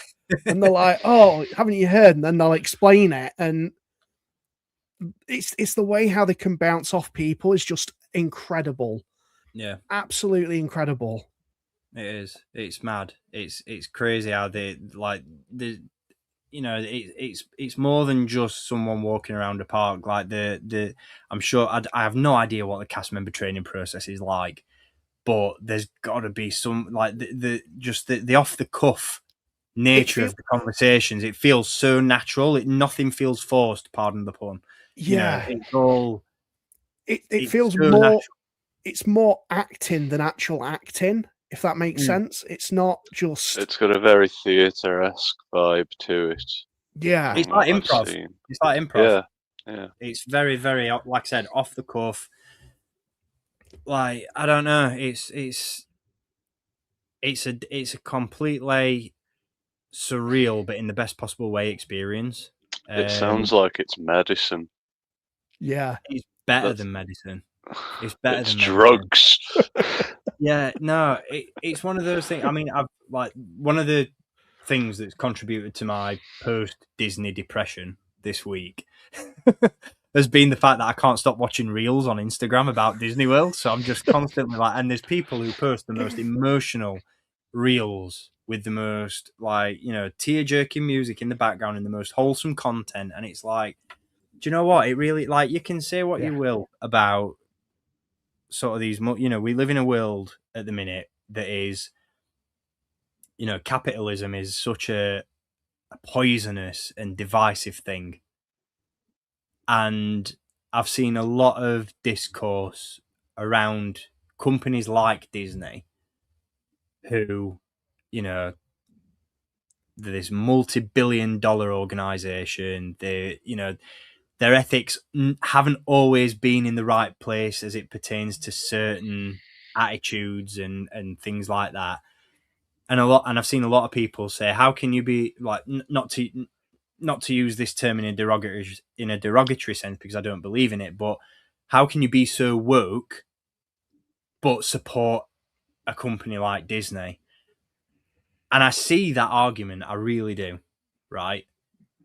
But then I've seen the counter argument to that, which is if people who were so woke boycotted every single company or organization or brand that in some way, shape or form contributed to this horrible world that we live in at the minute, if we boycotted absolutely everything that gave us any semblance of joy, all of our lives would be so miserable. So for that 1 week that I was there in Disney World, because I'm not gonna lie, I'm a bit of a lefty, when it comes to that whole conversation. I like I said, I get the argument, but for that 1 week that I was there, it was like the rest of the world didn't exist. Yeah. You know what I mean? It was like all the horrible hellscape of planet Earth didn't exist for that 1 week because I was somewhere else. And that's what you want from a holiday at the end of the day, isn't it? Yeah. It's not it was the most therapeutic thing. It healed my soul for a little bit, in a lot of ways. It brought me back to life. And while I'm really down in the dumps now because I'm not there anymore, like I'm like I said to you guys, as corny as it sounds, I'm not sad that it's over. I'm glad that I had the opportunity to do it because it was absolutely, it's a core memory. When I'm 95 and I've got Alzheimer's and I'm laid up in a home, I'll be telling the nurses, I'm just off to fly the Millennium Falcon. See you in a bit. That's going to be the bit. That's going to be the thing that I remember. It's. I just can't. I can't put. I'd like to think I've done a pretty good job so far, but I can't put it into words. I can't stress enough the feeling and the emotions that came about from it. It's just joy. I truly understand what you mean, mate. It's a funny one, and although the Disney parks, you can apply it to so many different areas of it, because if somebody doesn't like Star Wars, everybody has got their Star Wars, Yeah, that's it. I don't know of another property that does it this well, that unites strangers together, that makes people feel the way you've just described. Yeah. Before you jumped on, Dan, I said to Steve, the only sort of association I can give myself is when I did Celebration. I don't know if you feel the same. It's something else, and then you go home and you're just terribly fucking sad. And but it's always something that you carry with you and you look back on. That's it. It's just you are sad, but you're not at the same time. I mean, I had a really weird experience with that, as I said to you earlier, mate. Like, you guys know, like, the last couple of years I was in a bit of a shitter place than I've come to be in. So when I did Celebration, like, it fucking hit me like a brick wall, that reality check. Yeah. And for the longest time, like, I felt so fucking like, oh, I wish I could go back. Like, I'd just tell people in conversation and shit that I wish I could go back. I could feel myself getting a lump in my throat, because for that weekend, like you've just said, nothing else mattered. Yeah, everything was perfect. Yeah. But over time, as I've sort of gone on a journey and healed, and that's how you say, mate. You look back, and you think, I'm so grateful for what that was, to be a part of something like that. And in a really corny way, like I said to Laura when you were sending pictures and stuff, I'm like, I'm very grateful that, because you're on holiday at the end of the day. Yeah. And I don't expect a lot. I don't expect messages. Don't expect anything like that. But it was really nice that you were sending all this stuff. And sort of including the two others, because we were just going about our everyday lives. Fucking, you worded it best, James. You worded it best. It was lovely, mate. It was like that. It's not wasted on us, like it was very nice of you. I'm really glad that you see it that way, to be honest, because again, me as an overthinker and someone who is very conscious of the things that I say and the things that I do and the actions that I take, at one point I thought, am I bombarding them with messages? Like, are they getting sick? Do they think I'm trying to show off? Do they think I'm trying to, do they think are they getting fed up of hearing about it at this point? Like, there was that little thing at the back of my brain, but then at the same time I was just like, fuck it, it's Star Wars. Do you know what I mean? Like, why would they not want to know about it? Yeah. James put it best in the chat, where he said it's like you shrunk us down and you put us in your pocket. Yeah. I love that. I absolutely love that. That was my aim, to be honest, because I just wanted to be like, I wish you guys were here experiencing this and seeing this as well, and seeing it through the eyes that I'm seeing it through, because like I said, I couldn't believe where I was, what I was doing, and what I was seeing, and I just wanted to be like, look at this fucking place. It is insane. Look at this. Yeah. It's nuts. Honestly, Mate. It really is. It's just such a. I honestly do, and I implore you, at some point, be it separately or as a trio, maybe somewhere down the line, you've got to do it, because it's nothing. Despite how excited I'm getting talking about it again, and how emotional I felt while I was there is nothing that I can say, and there is nothing that I can do to really hammer home the point of just how incredibly special it is.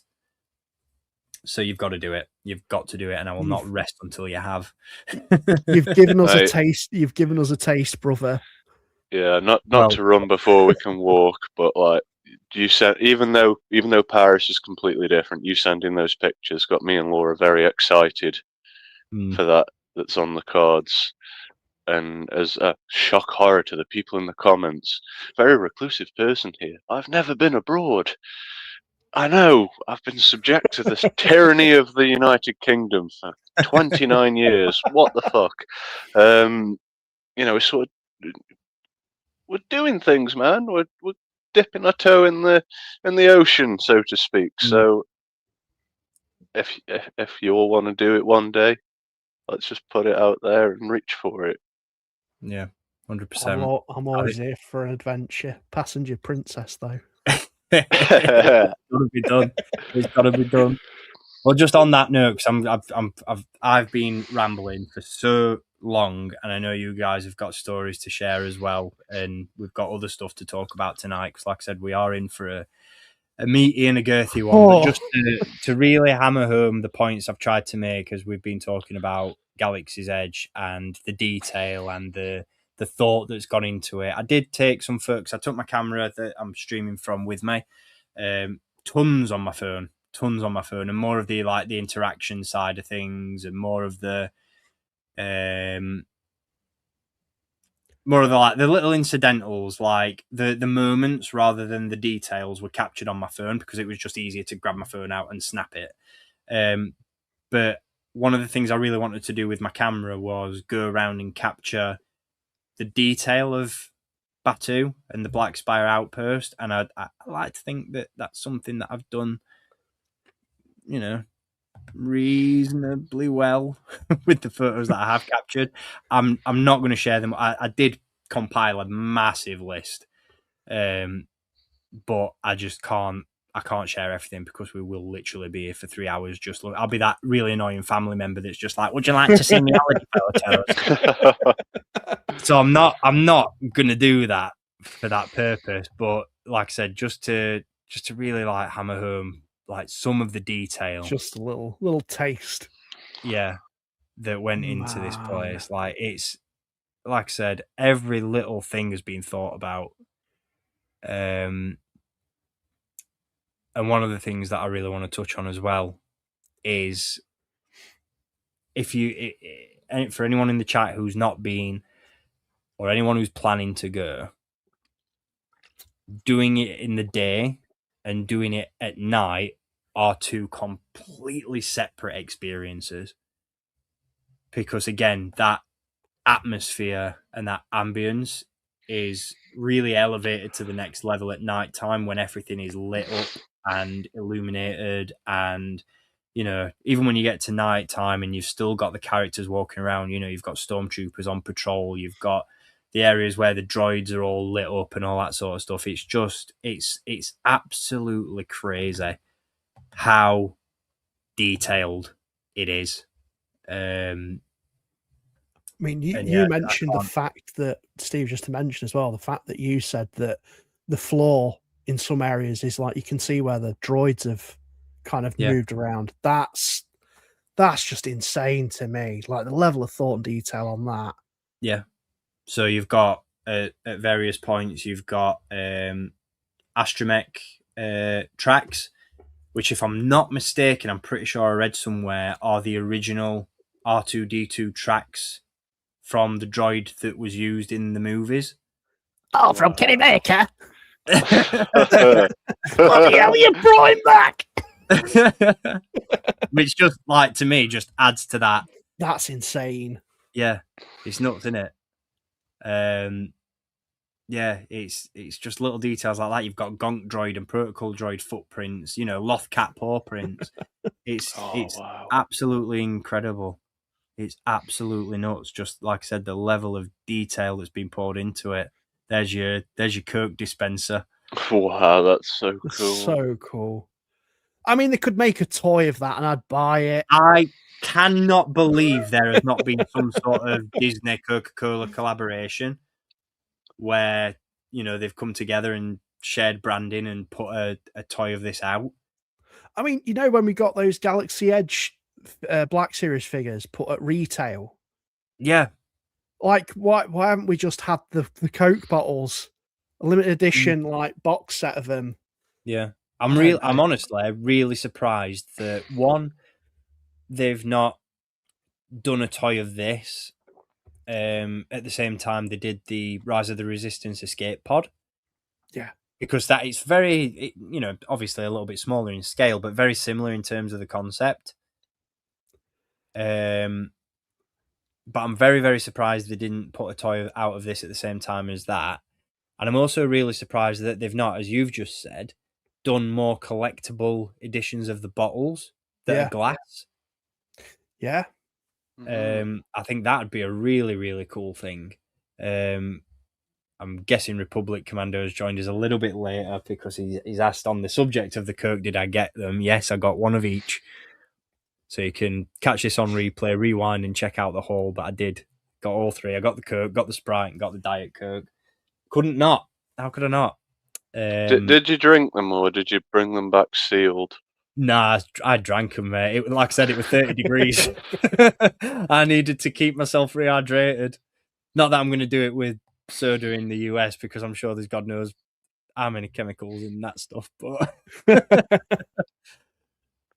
but yeah, it's. Did like it taste notably different to our stuff? Do you know what? It didn't. The Coke and the Sprite didn't. The Fanta did. I've heard about the radioactive. Yeah.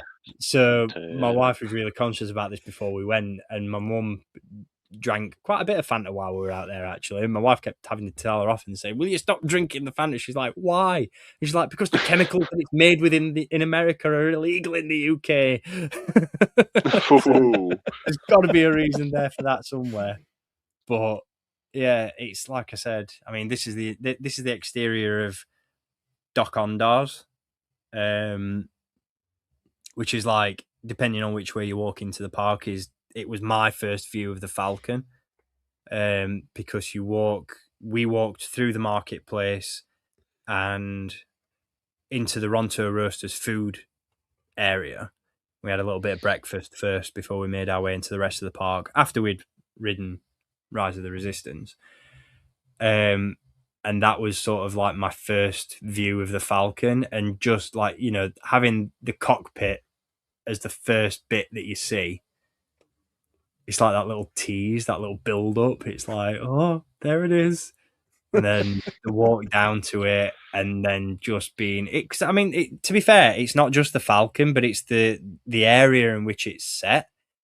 Like, you've got the cliffs and the spires all around it that just almost swallow the Falcon. The Falcon itself is big enough, but then the scale of the area around it is just absolutely nuts.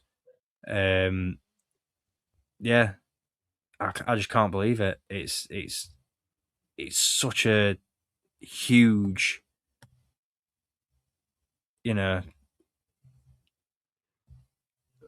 immersive, just encapsulating. It's like I say, it doesn't just swallow the Falcon. It swallows you. It just it takes. You're just there. You're, like I said, you're in it. You're in it. and like I said, in terms of that detail, just like the little details, like outside, all the different vendors, like this, like all the statues and the cargo and stuff that's outside the vendors. It's next level stuff, man. Do you know what I mean? It's absolutely unreal. And to be fair, like the interiors shouldn't be sniffed at either, because they didn't just go all in on the outside; they went all in on the inside as well. It's it really is. It floors you just how much they've put into this place. I mean, this is the interior of Doc Ondar's, and again, like I said, the lighting of every single area in the park, like, it's just everything's done with such care, to make sure that everything is highlighted. So it's like I said, the lighting creates a mood and brings you into that universe. And it's just little things like that, just little things like the lighting really, really set things off and really highlight stuff. And I mean, Doc Ondar's itself is just, even if you're not in there shopping, you could spend an eternity just looking at the stuff on the walls. Yeah. because there's so much stuff. Like they've got a stuffed Wampa in there, you know, all the different helmets and stuff like that on the walls, different weapons, different artifacts. It's just, like I said, it's just absolutely crazy how much they poured into it. Just going back onto the thing that you mentioned earlier, Steve, about it being sequel trilogy focused. I think I love that the most about the park, because it allows the breadth of the timeline of the galaxy to be felt. Yeah. Because you've got all the different like eras of blasters, helmets, stuff that you can just litter in there, and a Star Wars fan will go, "Oh, I know that," or even some people are like, "I don't know what that is," and there's like a bit of, it's just so well thought out. That's a really, really good point that I'd actually not really considered prior. But I'm really glad that you touched on it, because it is, like you said, because it is set in that sequel era.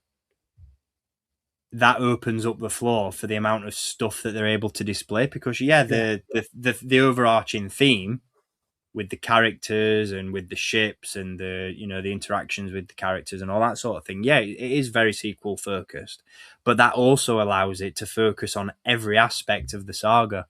Yeah, like you said, with the little details that, like, it's like when you're walking around one of the streets, you've got those cages just out in the middle of the street with rebel pilot helmets and shore trooper helmets and E11 blasters and stuff. So there is a sequel theme, but there's stuff in there for everybody. Do you know what I mean?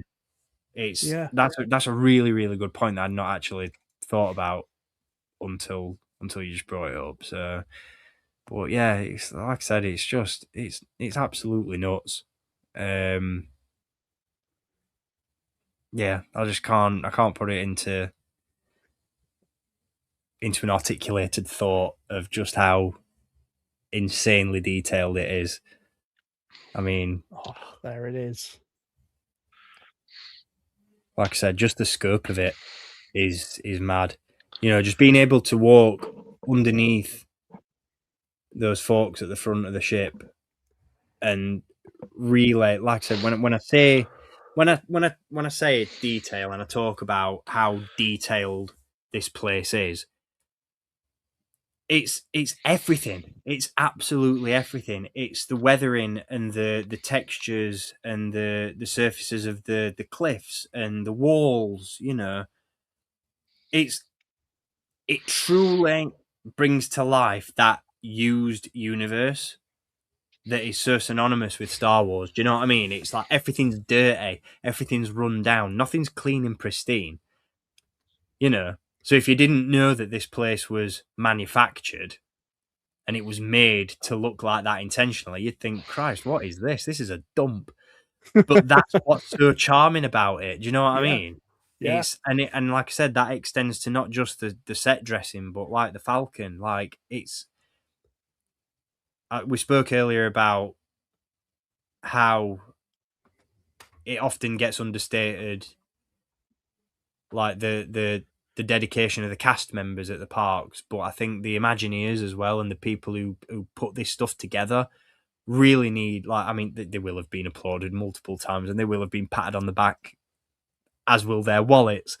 But like it can't be understated just how much work, and I think love and devotion's gone into it, if that makes any sense. Yeah.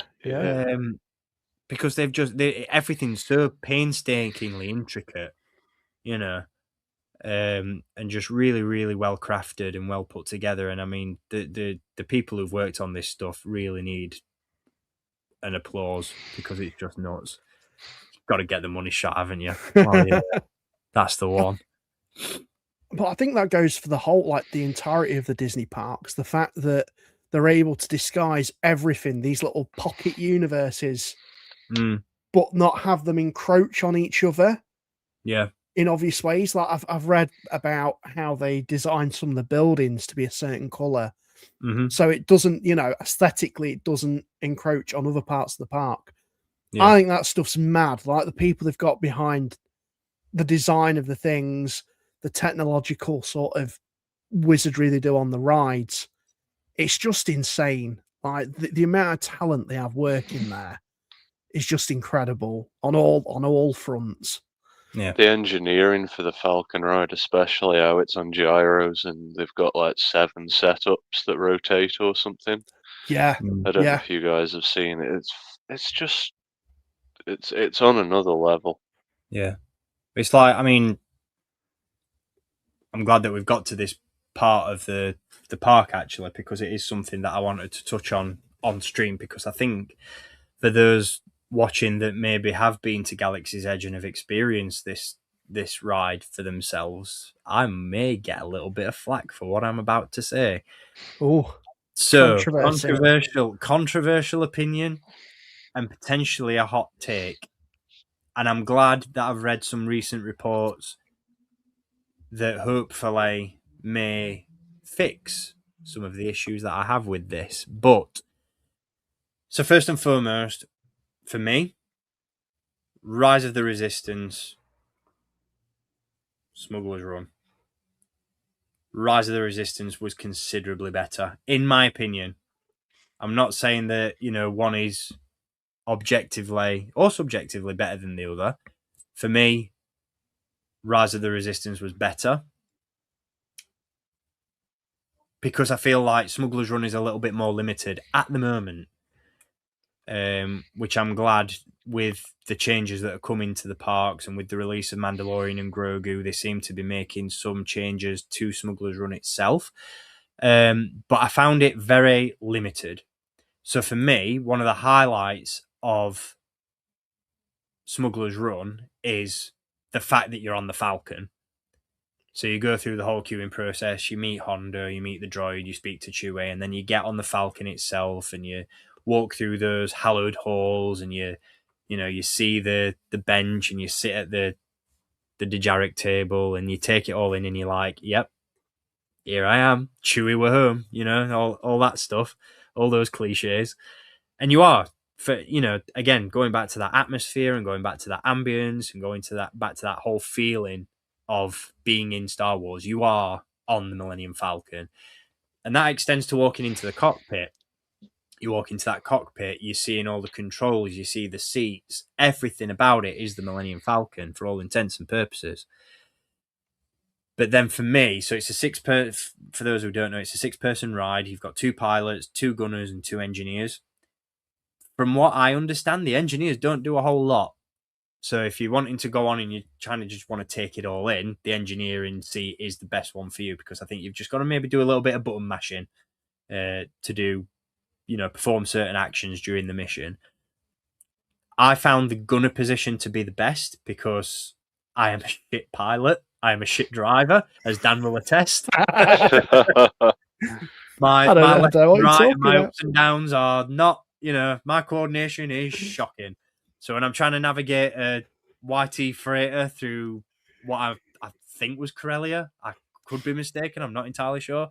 I was crashing into everything. So the first time we rode it, I was the left and right pilot. My wife was up and down. My mum was the gunner. She didn't hit anything. If she's watching, sorry, Mum, you didn't. Your accuracy was off. But my piloting was absolutely shite. It was really bad. I was crashing into everything. I didn't know where I was going, what I was doing. But it is, I think, for that reason, a very jarring ride. Because you're not flying a Millennium Falcon. You know what I mean? You're in a simulator. You're in a pod. But with those levers, you can feel the weight, and it's like you've got to put some whack into shifting those levers to get the ship to move. And it just felt, I don't know, like when you're crashing into stuff, maybe it would have helped if I didn't crash into everything. But it was the most uncomfortable ride I've ever ridden in any park anywhere. Because I was getting thrown back in my seat. I was banging into the side of it. I was like, they're not the most comfortable seats. It's not the most comfortable ride. And it's not the easiest ship to navigate. It's difficult. It really is difficult. And for that reason, I was like, yeah, I'm glad I've done it, but we made a conscious decision to only do it twice because I was like, I've done it now, and I'm happy with it until they update it and make changes, because I'm pretty sure at the time of recording anyway, there's only one location loaded onto the ride. It's not like Star Tours where it's randomized and you get to go to all these different places.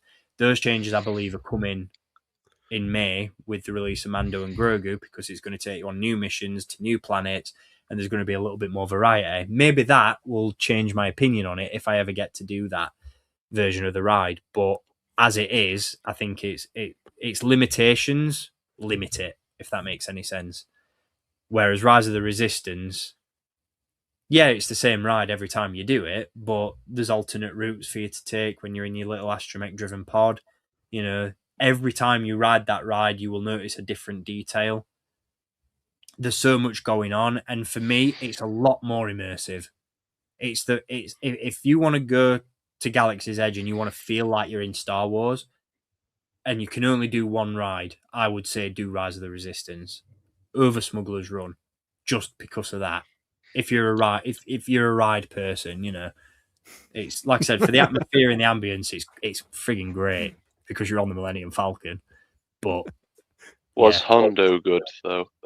Hondo was great. Of course, he was amazing. Did you expect anything different? He was fantastic. Well, I mean, you're very lucky, because sometimes I see that even he's broke down and they'll either throw a sheet over him or put a pretend crate over him. Well, in fairness, when he saw my piloting, and he did have a breakdown, to be honest. And what's really cool, again, going back to that detail and that level of attention that's been paid to every aspect of the park. I don't know whether this was just pot luck or whether it is because there is some sort of facial recognition technology on the ride, but for lack of a better term, we fucked it up when we rode it the first time. You know, gunner accuracy was something like 30%. We managed to recover one container of coaxium, which is piss poor on my part, and yeah, we damaged a lot of the ship. And you get a little status report at the end once you land. Hondo appears on the screen in front of you, and he goes through the diagnostics of the ship, and he's like, "Oh yeah, we suffered engine damage and this, that, and the other." And it's like, "Oh, didn't do too well." I'm like, "Yeah, I know." He's like, "Oh, that's a lot of damage. That's going to cost a lot of credits."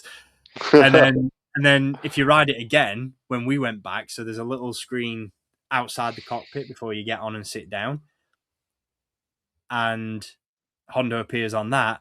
And he said when we rode it the second time, after effing it up the first time, "Oh, I'm surprised you came back after the last accident." It's like, Hondo, what's with the shade? Come on, man. Give a guy a second chance. And it's like, it's crazy. It's so good. And to RC's point, was Hondo animated or a guy in a suit? So in the pre-recorded stuff on the screens that I've just mentioned, it's a guy in a suit. But the actual Hondo that you see, who gives you the mission and the briefing on what you're about to do, he's an animatronic. But you would not know. They are so masterfully done, the animatronics.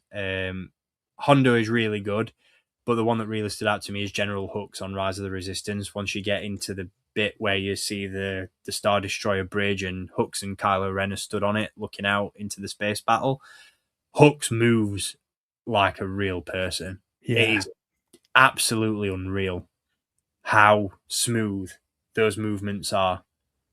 I think I said to you, Dan, the other night that at the part of the ride where you encounter Kylo Ren and the side of the ship gets blasted apart and, you know, the vacuum of space tries to suck him out, that animatronic is a little bit jank, but the Hux one and the Hondo one, absolutely top tier. And you forget for that split second that it's not a real person. So again, in terms of the detail and the work that's gone into this stuff, it's really got to be commended. It's absolutely nuts. But just extending that above the animatronics, like again, going back to the characters and all that sort of stuff. Big love to the First Order Stormtroopers. Oh, they are great. Was lucky enough to be interrogated by them myself. They pulled me up during after they came down the ramp of the Thai echelon and they went round interrogating the crowd. I got pulled to the front. I was told to get up against the wall, at which point I was incredibly worried because I thought, oh no, if I have to do more trooper star jumps, I am going to be a very, very, very sad person. Luckily, it's the only authoritarian government that pulled you over. If you know, you know. Ice, baby. Oh. Yeah, it was crazy. It was so good. They pulled me to one side. It was like, get up. The captain wants you up against the wall, and then he's giving me all his shit. And then the stormtrooper's like, First Order would like to use you for target practice. I'm like, come on, what the hell? What have I done to deserve this? I'm on a diplomatic mission. But it's that again, like I said, those interactions and all the lines. Not to spoil the illusion, but all the lines that come from these characters, they're all pre-recorded. They're not really, the guy in the suit isn't saying these things to you, but for that split second, you completely forget. And big love to Blitz Transmissions, Tommy, for the super chat. Because, as he says there, the three of you have such a deep and authentic love for Star Wars. Could listen to you guys talk about anything Star Wars related for hours. Cheers, mate. I appreciate that. Always bringing out my inner child when I watch. Mate, Star Wars just brings out the inner child in all of us, I think. And like I said at the start of the stream, my inner child was on full display last week because I was involved. I was there. I was in it. I was, part of me wishes I'd gone in some sort of cosplay and really immersed myself in that. That. Oh, Disney bound it. Yeah. Yeah. I kind of wish I'd done it because, like, when you realize that you're walking around carrying bags of merch and stuff, and the characters are talking to you, there is a part of you that feels like you're a little bit out of it and you're a little bit underdressed, but it's so much fun. It's that little bit of role play without fully committing to role play. Do you know what I mean? Yeah, it's really good. It's really good. Is there a little section on Rise of the Resistance where they cut a door out of something? Yeah, there is. So I saw a reel on Instagram last night, just shit scrolling as you do. Two guys were in Jedi cosplay with lightsabers, and when that part happened, they cut the door out. And from what it seemed like, the people on the other side of whoever comes in were like, "Oh, Jedi, we've got Jedi." I was like, yeah, fucking hell, they're just flipping the script. Ah. So that is the bit. That is the bit on Rise of the Resistance where you're on the Resistance transport, but that's after you've been pulled into the tractor beam and you've landed on the Star Destroyer. That part where the door is sliced open and it opens and the First Order officer walks through, that is the entry then on into the hangar of the Star Destroyer where all the stormtroopers are. And fun fact that you mentioned, because I've seen that very same reel. So it's a guy dressed up as Anakin from the Clone Wars, isn't it? That's it, yeah. I passed him while I was there. No way. Yeah. So I can't remember what day it was. We were leaving Hollywood Studios. We'd left Galaxy's Edge and we were walking past the ABC restaurant. And I saw this guy walking towards us. I was like, that guy, like, I'm pretty sure he's not a cast member because it wouldn't fit in with the era. But I'm like, that guy's dressed as Clone Wars Anakin. And part of me was like, do I stop him for a photo? And then he stopped someone who was having a bit of food or something, and they were wearing, I think, a Wampa backpack or something like that, or a Tauntaun backpack. And he stopped them and just said, "Oh, I love your backpack." This person turned around and I'm guessing did not speak very good English because he did not respond. and so off Anakin carried on his way. He carried on, I'm guessing, off to go and shoot that very reel. But yeah, I couldn't believe it. And then I saw it. It popped up on my feed the other day and I was like, I saw that guy. Wow, and I totally dismissed him like everybody else does in his life. Little forgetting Sarah Marshall reference there for the real deep cuts.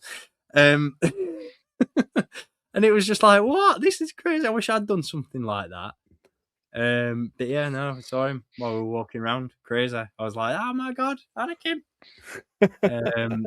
But yeah, it's just stuff like that. It just allows everybody to just get so involved. Yeah. And just have the best possible time. And that was the biggest takeaway for me from it, was that it just, like Tommy mentioned earlier about bringing out your inner child, that's exactly what it did, to every possible extent.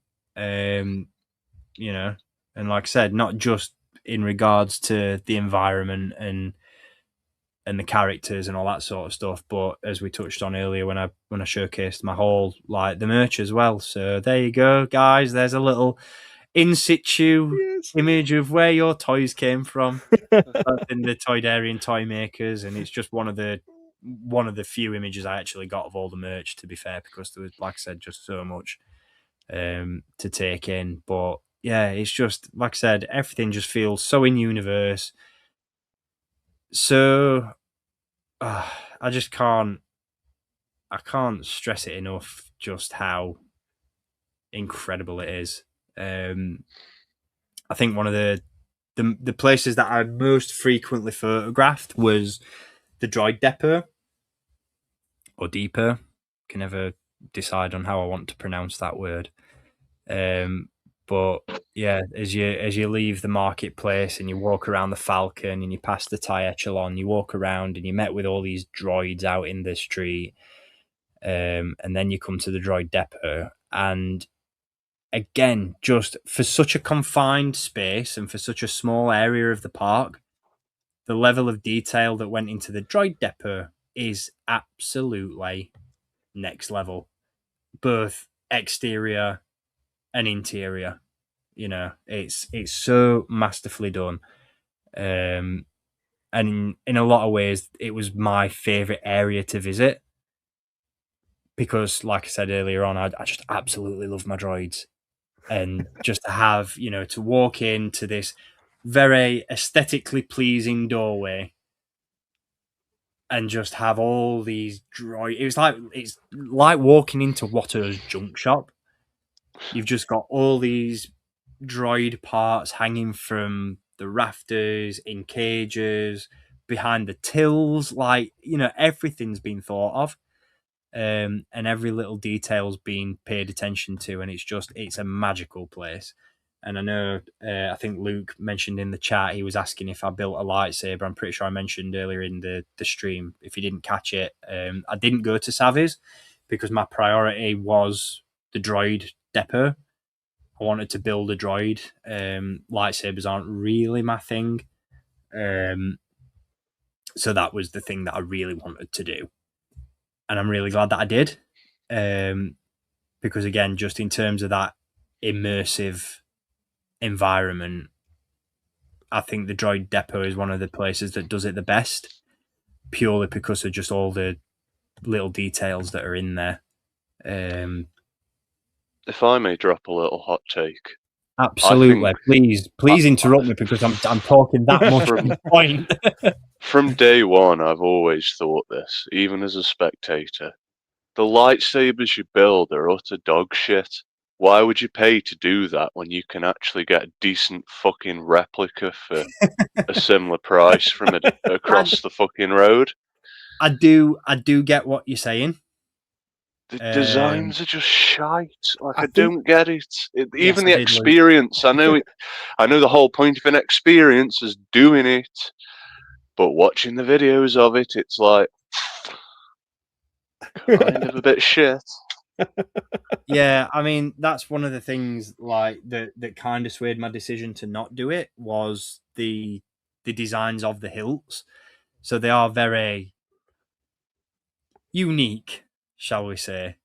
Your mileage might vary on what you think of them. I think it purely does depend on, I think for me, I do kind of like them to a degree because they've got a very a lot of the hilts and a lot of the designs are very Asharad Het meets Rey Skywalker, in the sense that they've got this very cobbled together, rustic, very, very ancient feel to them, in terms of like the wooden effects and the little add-ons and all that sort of stuff. So, you're not often going to come away with your traditional, screen accurate lightsaber hilt, which, like you said, All very right, correctly. don't have to say it No, like that, do No, you? I'm not trying to be patronising. I'm just saying, like, there will be people out there that are like, oh well, it didn't appear in the films. I like the personalisation of them, but I totally understand what you're saying when you can walk, like you've just said, literally 20 feet across the street, go to Doc Ondar's and grab a hilt from a character that we've seen on screen. Because I was tempted, man. I thought you meant going across the road to Smith's and getting one of them Saber Forge ones. Silly. Don't be silly.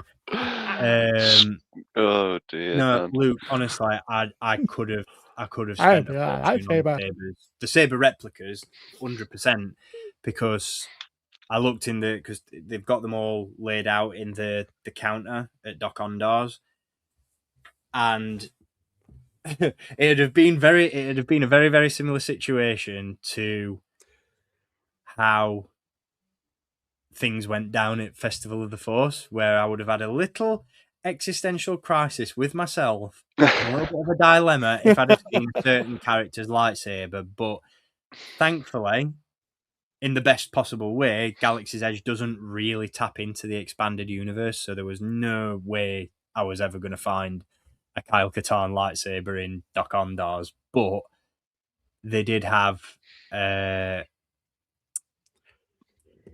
they had Kylo Ren's lightsaber, they had Leia's, they had Luke's, they had Anakin's, both episode 2 and 3, Kanan's, Ezra's. Like, the hilts themselves looked and were absolutely incredible, and I could have.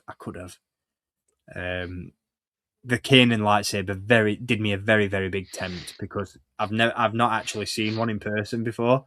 So to see it and for it to look as good as it did, I was like, yeah, I kind of need that. But again, real estate is a commodity, and I needed to dedicate the space that I was gonna put to one side for all this stuff, for the stuff that I knew I wanted, rather than the impulse stuff. But yeah, I think, like I said, next time I go, if I ever go again, I will probably do Savvy's, just to enjoy a different experience, because rather than the lightsaber, I said this to my wife the other day, I said, I'm not overly bothered, because I'm happy with the lightsabers that I do have in my collection. So I'm not really looking to display another one anytime soon. So the end product, the physical thing that I'm going to come away with, is by the by. I'm not really all about it. It's more for me the experience, because I've seen the videos of it where you've got the guy stood in the middle, and you take your kyber crystal and you assemble your hilt, and it's like the whole raising the saber thing. I'd cry at that as well, and I want to do it. I do want to do it, but yeah, it's not something that I wanted to do on my maiden voyage, shall we say. I wanted to stick to what I knew I wanted to do, and the fact that because the Droid Depot and Savvy's Workshop are reservation, as far as I'm aware at least, reservation only slots. So yeah, I wanted to do that more than the saber, in order to guarantee myself a spot. So yeah, I'm glad that I did it, but I would definitely consider doing Savvy's. But speaking of crying and being emotional, and just to wrap this segment of the stream up, because I'm sure internally James and Dan are crying, because I've been rabbiting for at least an hour and a half, and I'm so sorry for taking up a massive portion. Not at all, mate. Not at all. So we will wrap things up on a very sentimental note, because, as I alluded to at the start of the stream, we did make use of the Disney Memory Maker and Photo Pass as part of our park entry. And as a broader message, as a broader sort of summary of my trip to not just Galaxy's Edge, but Disney World as a whole, I am so glad that we added this onto our package, because what it allowed us to do was capture the moments that we weren't necessarily going to capture with our mobile phones. So it allowed us to, have those professional photos taken by the Disney cast members in front of set pieces, in front of environments, with characters. And it made sure that it did, not to be a Disney shill, but it did everything that it said on the tin. It was a Disney memory maker, because the photos that we've come away with, this is just a small sample of the images that we had taken while we were there. Because, like I said, we did all the parks. We did Epcot, Magic Kingdom, Animal Kingdom, and met Russell and Doug, met Buzz Lightyear, Yes, met Sully, had photos in front of the castle, Animal You Kingdom. never did tell us if there was a cars area, Steve. There isn't, because I completely forgot myself that in Hollywood Studios, it's not Pixar Land, it's Toy Story Land. So the theme Right. park aspect of Studios is just dedicated to Toy Story. There was a part of one of the shops as I was leaving Hollywood Studios on the right hand side of the sort of like the makeshift street that you walk down. One of the stores had it was like separated into sections, so you'd got like a Toy Story section and so on and so forth. And there was a Cars bit, but we were on our way out of the park and didn't get a second to pop in and have a look. But that was the closest part to a Cars Land that there was. I've just seen a video somewhere of like a legitimate Cars Land where there's like the actual cars there in the Cozy Cone Motel and like set things built. I just didn't know if it was the same park that was all I'm not night. sure. Maybe that's California. I know that one of the hotels in Disneyland Paris is Cars themed. I know that much. But yeah. I know. Ciao. But yeah, that's the extent of my knowledge on that subject, I'm afraid, mate. Sorry. It's alright. But yeah, like I said, the Photo Pass, the Memory Maker, was such a valuable addition to our trip. And like I said, got to share this absolutely insane experience with both my wife and my mum. And yeah, I just to summarize and to wrap up this part of the stream before we get on to some of our other adventures. So grateful, so happy that I was able to share this with the two most important people in my life, because my mum said when we booked this trip, she was like, because she's never been like a theme park person. As a kid, the closest I ever got to a theme park was Legoland Windsor.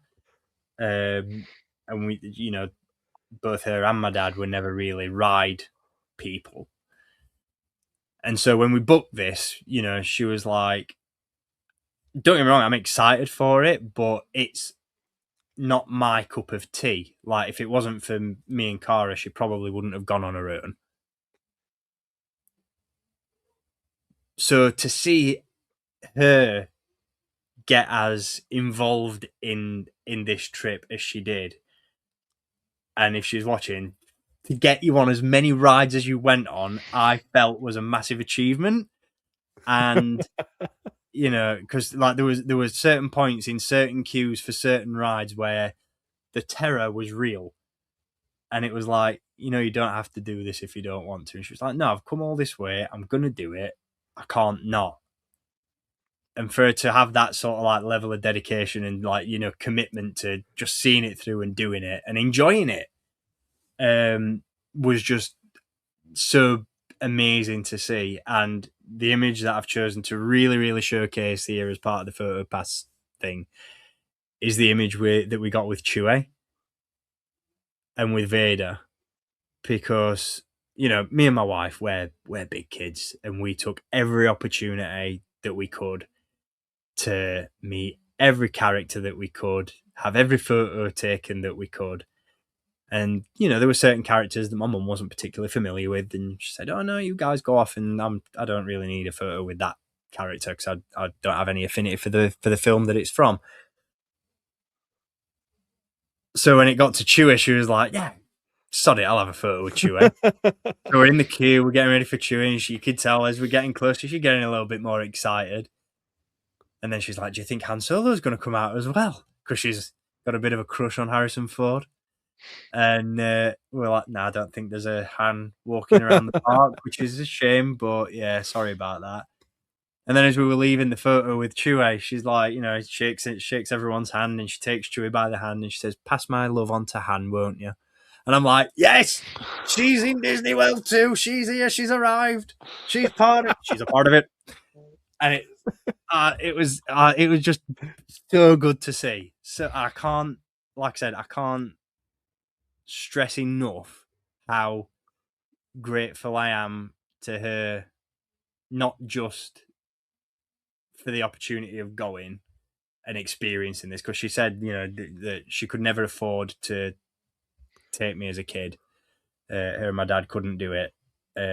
Even though, to be fair, it wasn't really somewhere that I was ever really hung up on going. I was never really a Disney kid, to be honest. I was more Pixar.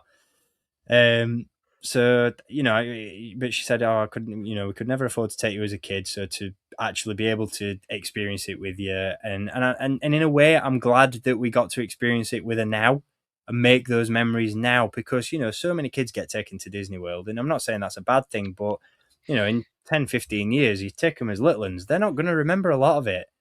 But now I've got these core memories, you know, sharing this time and this experience with, like I said, the two most important people in my life. And for it to be as good as it was, to have been able to do what we did, you know, there are certain things we didn't do that we wanted to, and we had to cut out for time or for, you know, things like that. To do what we did and to see what we did and experience what we did,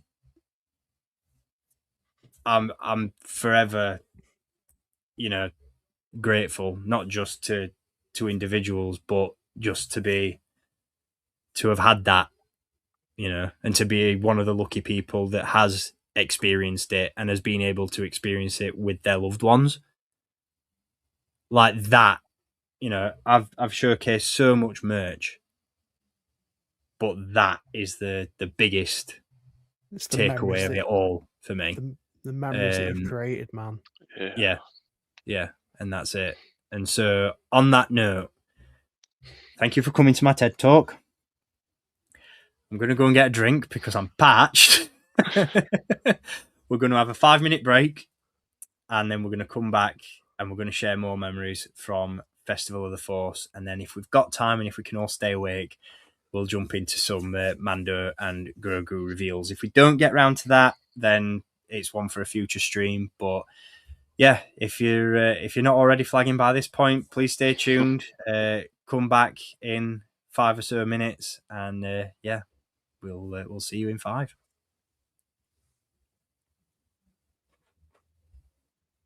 Thank you.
We are back. Hey. Are we all refreshed? Yeah. The light is on. I Oh, can't believe we're all still awake, to be honest. oh. We're doing well. We're doing well. No, it's been. Thanks for indulging me, guys, and to the chat while we've been on a little break. I've just had a bit of an opportunity just to revisit the chat and highlight some of your guys' comments. Thank you. As always, not just with regards to this stream and the memories that I've been, fortunate enough to share with you all, but just for the overwhelming sense of positivity that you all bring to each and every one of these streams. To be honest, I think that's something that we don't touch on enough. And Absolutely. if it wasn't for everyone in the chat, getting involved and engaging in this conversation and stuff, I don't think we'd be as eager to do these as we always are. So yeah, thank you everyone. And Dan, James, thank you for waiting patiently for me to finish my tangent. I do appreciate the floor. It's been a pleasure, mate. Thank you. I'm And I have glad. to also say thank you for the pictures you've sent, for making me feel extremely jealous, but also softening the blow a bit with some of the little prezzies you brought back, such as Cad Couldn't Bane not. for me. How could I not?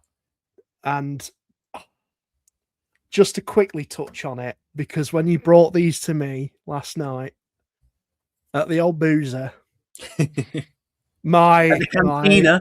At the cantina, my little nuts were buzzing off. It's like you'd brought the joy of the park home to a mere mortal like me. I honestly wanted to bring you so much more.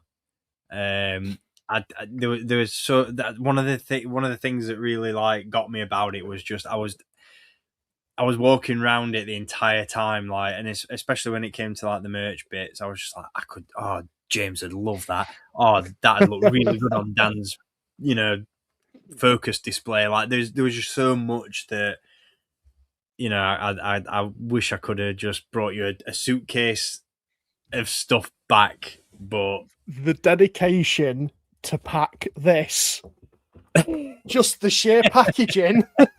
I said to you, it doesn't matter. I'm be happy as big shit with just the relics, because as you know, I'm a massive Indiana Jones fan, and I've wanted this so badly. You have no idea. I can't wait to review this. And it's not just an empty box I'm reviewing. I've got the other stuff kind of out ready to be looked at, but mate, and the pin. Let's have a look. Let's get that in shot. Go on. I'll be honest, that was the most dedicated part of the trip, because I searched. You sent me the picture of it because I knew there was going to be indie merch somewhere. There had to be, because Hollywood Studios is the home of the Indiana Jones Stunt Show Spectacular. But could I bugger find Indiana Jones merch anywhere? And fortunately enough, that's cool. Keystone Clothiers came through. So, but yeah, we looked high and low for that pin. There's so this is the thing with Disney parks. There are so many areas for pins because it's such a big thing. One Indiana Jones pin, one nuts, isn't it? Absolutely crazy. And there were so many different places that just didn't have it. I was like, this is getting ridiculous. It's got to be somewhere. I can't remember where we found it, but as soon as I saw it, I was like, yoink, having that. Bro, I bless you. Bless you. No worries. You are more than welcome. No, I'm like I said, I'm glad. And while we're on the subject of thanks, let me just I will finish off in a second. Let me just wrap up by saying thank you to you two for having someone to share it with when I got back. Because as I've said on previous streams, when it comes to my collecting as a youngster and stuff, I didn't have a lot of friends growing up who were Star Wars fans, and the friends that I did that collect Star Wars dipped in and out, and it didn't stick with them as long as it stuck with me. So I got to a point in my life where I was the only one, and that's why ultimately I turned to YouTube to share it with people that were like-minded, and to forge this friendship that we've forged doing these streams and beyond. Like I'm so grateful that I have people to share it with, and to I don't just have to contain this excitement in myself, and that we can keep in contact with each other, and we can pick each other up merch, and we can go to conventions and grab autographs when one of us isn't there, and shoot just the breeze in share, the chat. shoot the shit, and engage and share memories, merch. I'm so grateful. So I appreciate my boys. I appreciate them. Absolutely. So that is me done. I am not talking for the next 2 hours, right? Because I feel like when it comes to the conventions and the little adventures that we're off onto recently, I feel like conventions are kind of your guys' thing now. So I'm gonna let you guys take the floor with this one, because honestly, I need to sit back for a bit, rest my back, rest my throat, and rest my voice, because I'm parched. I feel like I've just carried this stream so far, and you guys haven't had a word in edgeways. So the floor is yours to talk about Festival of the Force. Now comes the task of remembering what actually happened. Well, shall we have some visual aids? Let's get some. Visual aids. There we go. There's some nice pictures. Yeah, James, right.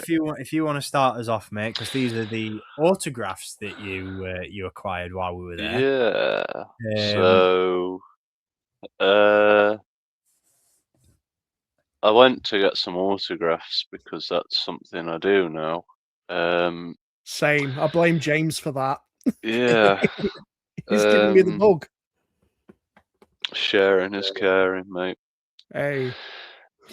I mean, these events aren't exactly renowned for big names, but so fucking what? Cool people, cool autographs, right? Jamie Glover, Darth Malgus. I mean, that was probably the highlight in terms of celebrity talent for me. It was really lovely, and it's nice to see him do a Star Wars event for a change. And he seemed to be having a good time. Just to interject, this is the one part of this portion of the stream where I will just chip in just to visually back up what James is talking about, because this is apart from a couple of Black Series figures, this was my one and only pickup from Festival of the Force. So we'll get it out of the way now so that you guys can shoot the breeze without me interrupting. But yeah, like you said, James, Jamie Glover, and this was his first Star Wars appearance, if I'm not mistaken. I believe so, yeah. And yeah, just to echo what you've just said, sweetheart, what a really nice guy he was. Awesome. Yeah, it was cool. Normal, my autograph collecting has evolved now into a fucking autism in and of itself. I have to find the right print. I have to decide on the pen color. Am I having a quote? Am I not having a quote? Most of the time, I'm now doing quotes, especially on the Andor stuff. But it was just a good mix of guests where they're all good lines that I could have. So I chose a rather nice one for him to write down. I can't remember where it is because my autograph's over there on the wall, and there's a fucking cabinet in the way. And I'm looking at this on a phone screen, so it's tiny. Would you like me to quote? Yes, please, Dan. You were deceived, and now your republic shall fall. That's the very one. From the trailer. Yeah, nicely done. It was just nice, yeah. I started in the wrong fucking place, because now I'm remembering I actually met Robert Ems first, because there was an egregious pair of gentlemen that proceeded to get about 40 Funko Pops fucking signed. I forgot about that. In a suitcase, pricks. Yeah, clearly reselling them. Get some fucking self-respect. Touch some Um, grass. Come in as a fucking private signer and do it after hours, you dickhead. So I thought, well, nobody's meeting Robert Ems. I've already met the guy before, but I had an Andor poster signed, which I quickly abandoned because of space and other Andor casts that I met. You know, they were big names, and I was like, oh, I've got to get 8x10s. So I've been looking out for the ones I've already met to meet again, get an 8x10 done. There he was. Only went and fucking remembered me. Oh, we've met before, haven't we? I'm like, well, yeah, we did. Star Wars Fan Fun Day at Blackburn Rovers last year. He's like, yeah, I remember that was a good event. And to which I responded, yeah, I remember you were a little hot around the collar because everyone was pestering you for Andor spoilers because there was 3 episodes left to drop and you didn't want to say anything. He was probably thinking when he saw me, oh, fucking hell, not this guy again. No, he was sound. He was lovely. Wrote my quote out nice. All my Andor stuff sort of done in gold or copper, and it's looking really nice. And it's become one of my favourite little subsections of autographs to collect now. So I'm always looking out for Andor guests. I don't know what order I did it in now, but I think it was Silas Carson. War Legend, another really nice guy. More than happy to write the obvious quote on that everybody seems to have, which is what about the droid attack on the Wookiees. But me and Dan.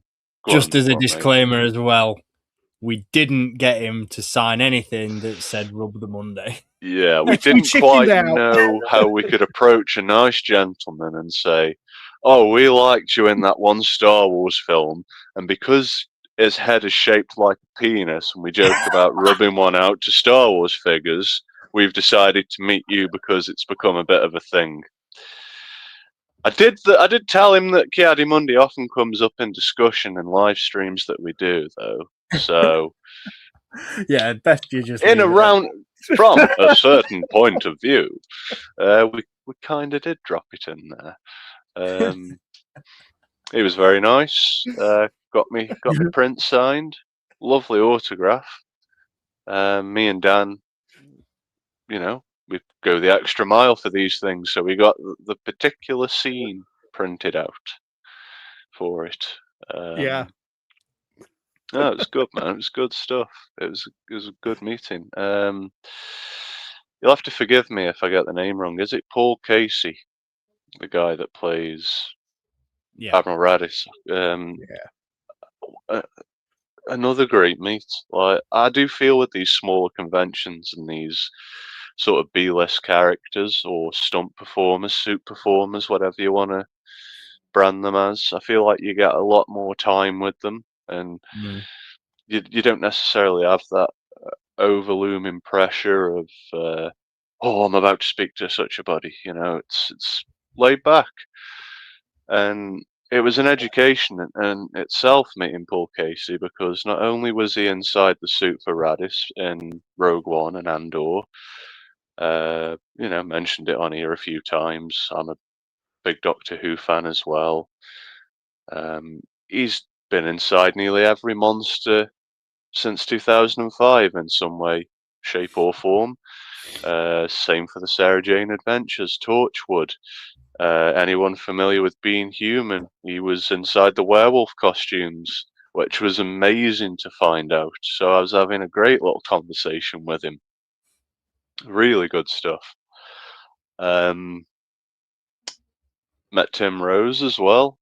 Everything that everybody says he is. Lovely guy. A gentleman. Really funny as well. That was fantastic. But then I suppose the main little story for me, I never really buy anything when we go to these shows other than autographs. Yeah, it's becoming a theme, isn't it? My collection it's refined and it's so. No throwing shade. Well, no, that's the only term that I can because I'm fine. It's not a mess like Steve and Dan. no, because you know when I walked around your room, I said it's really great because I could never do something like this. Like I'm going to have to go off on a tangent now because one of my favourite things that you do is your little feature shelves, which is why I'm looking forward to seeing how you set your Galaxy's Edge stuff up. But my OCD wouldn't let me do something like that. I follow a particular format that I've just sort of grown into doing over the years.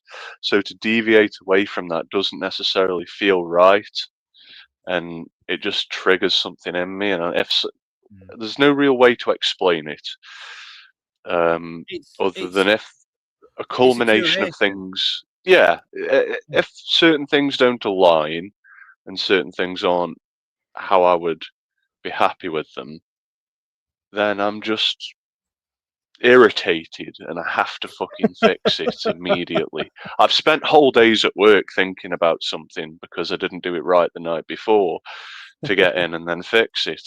Fucking mad.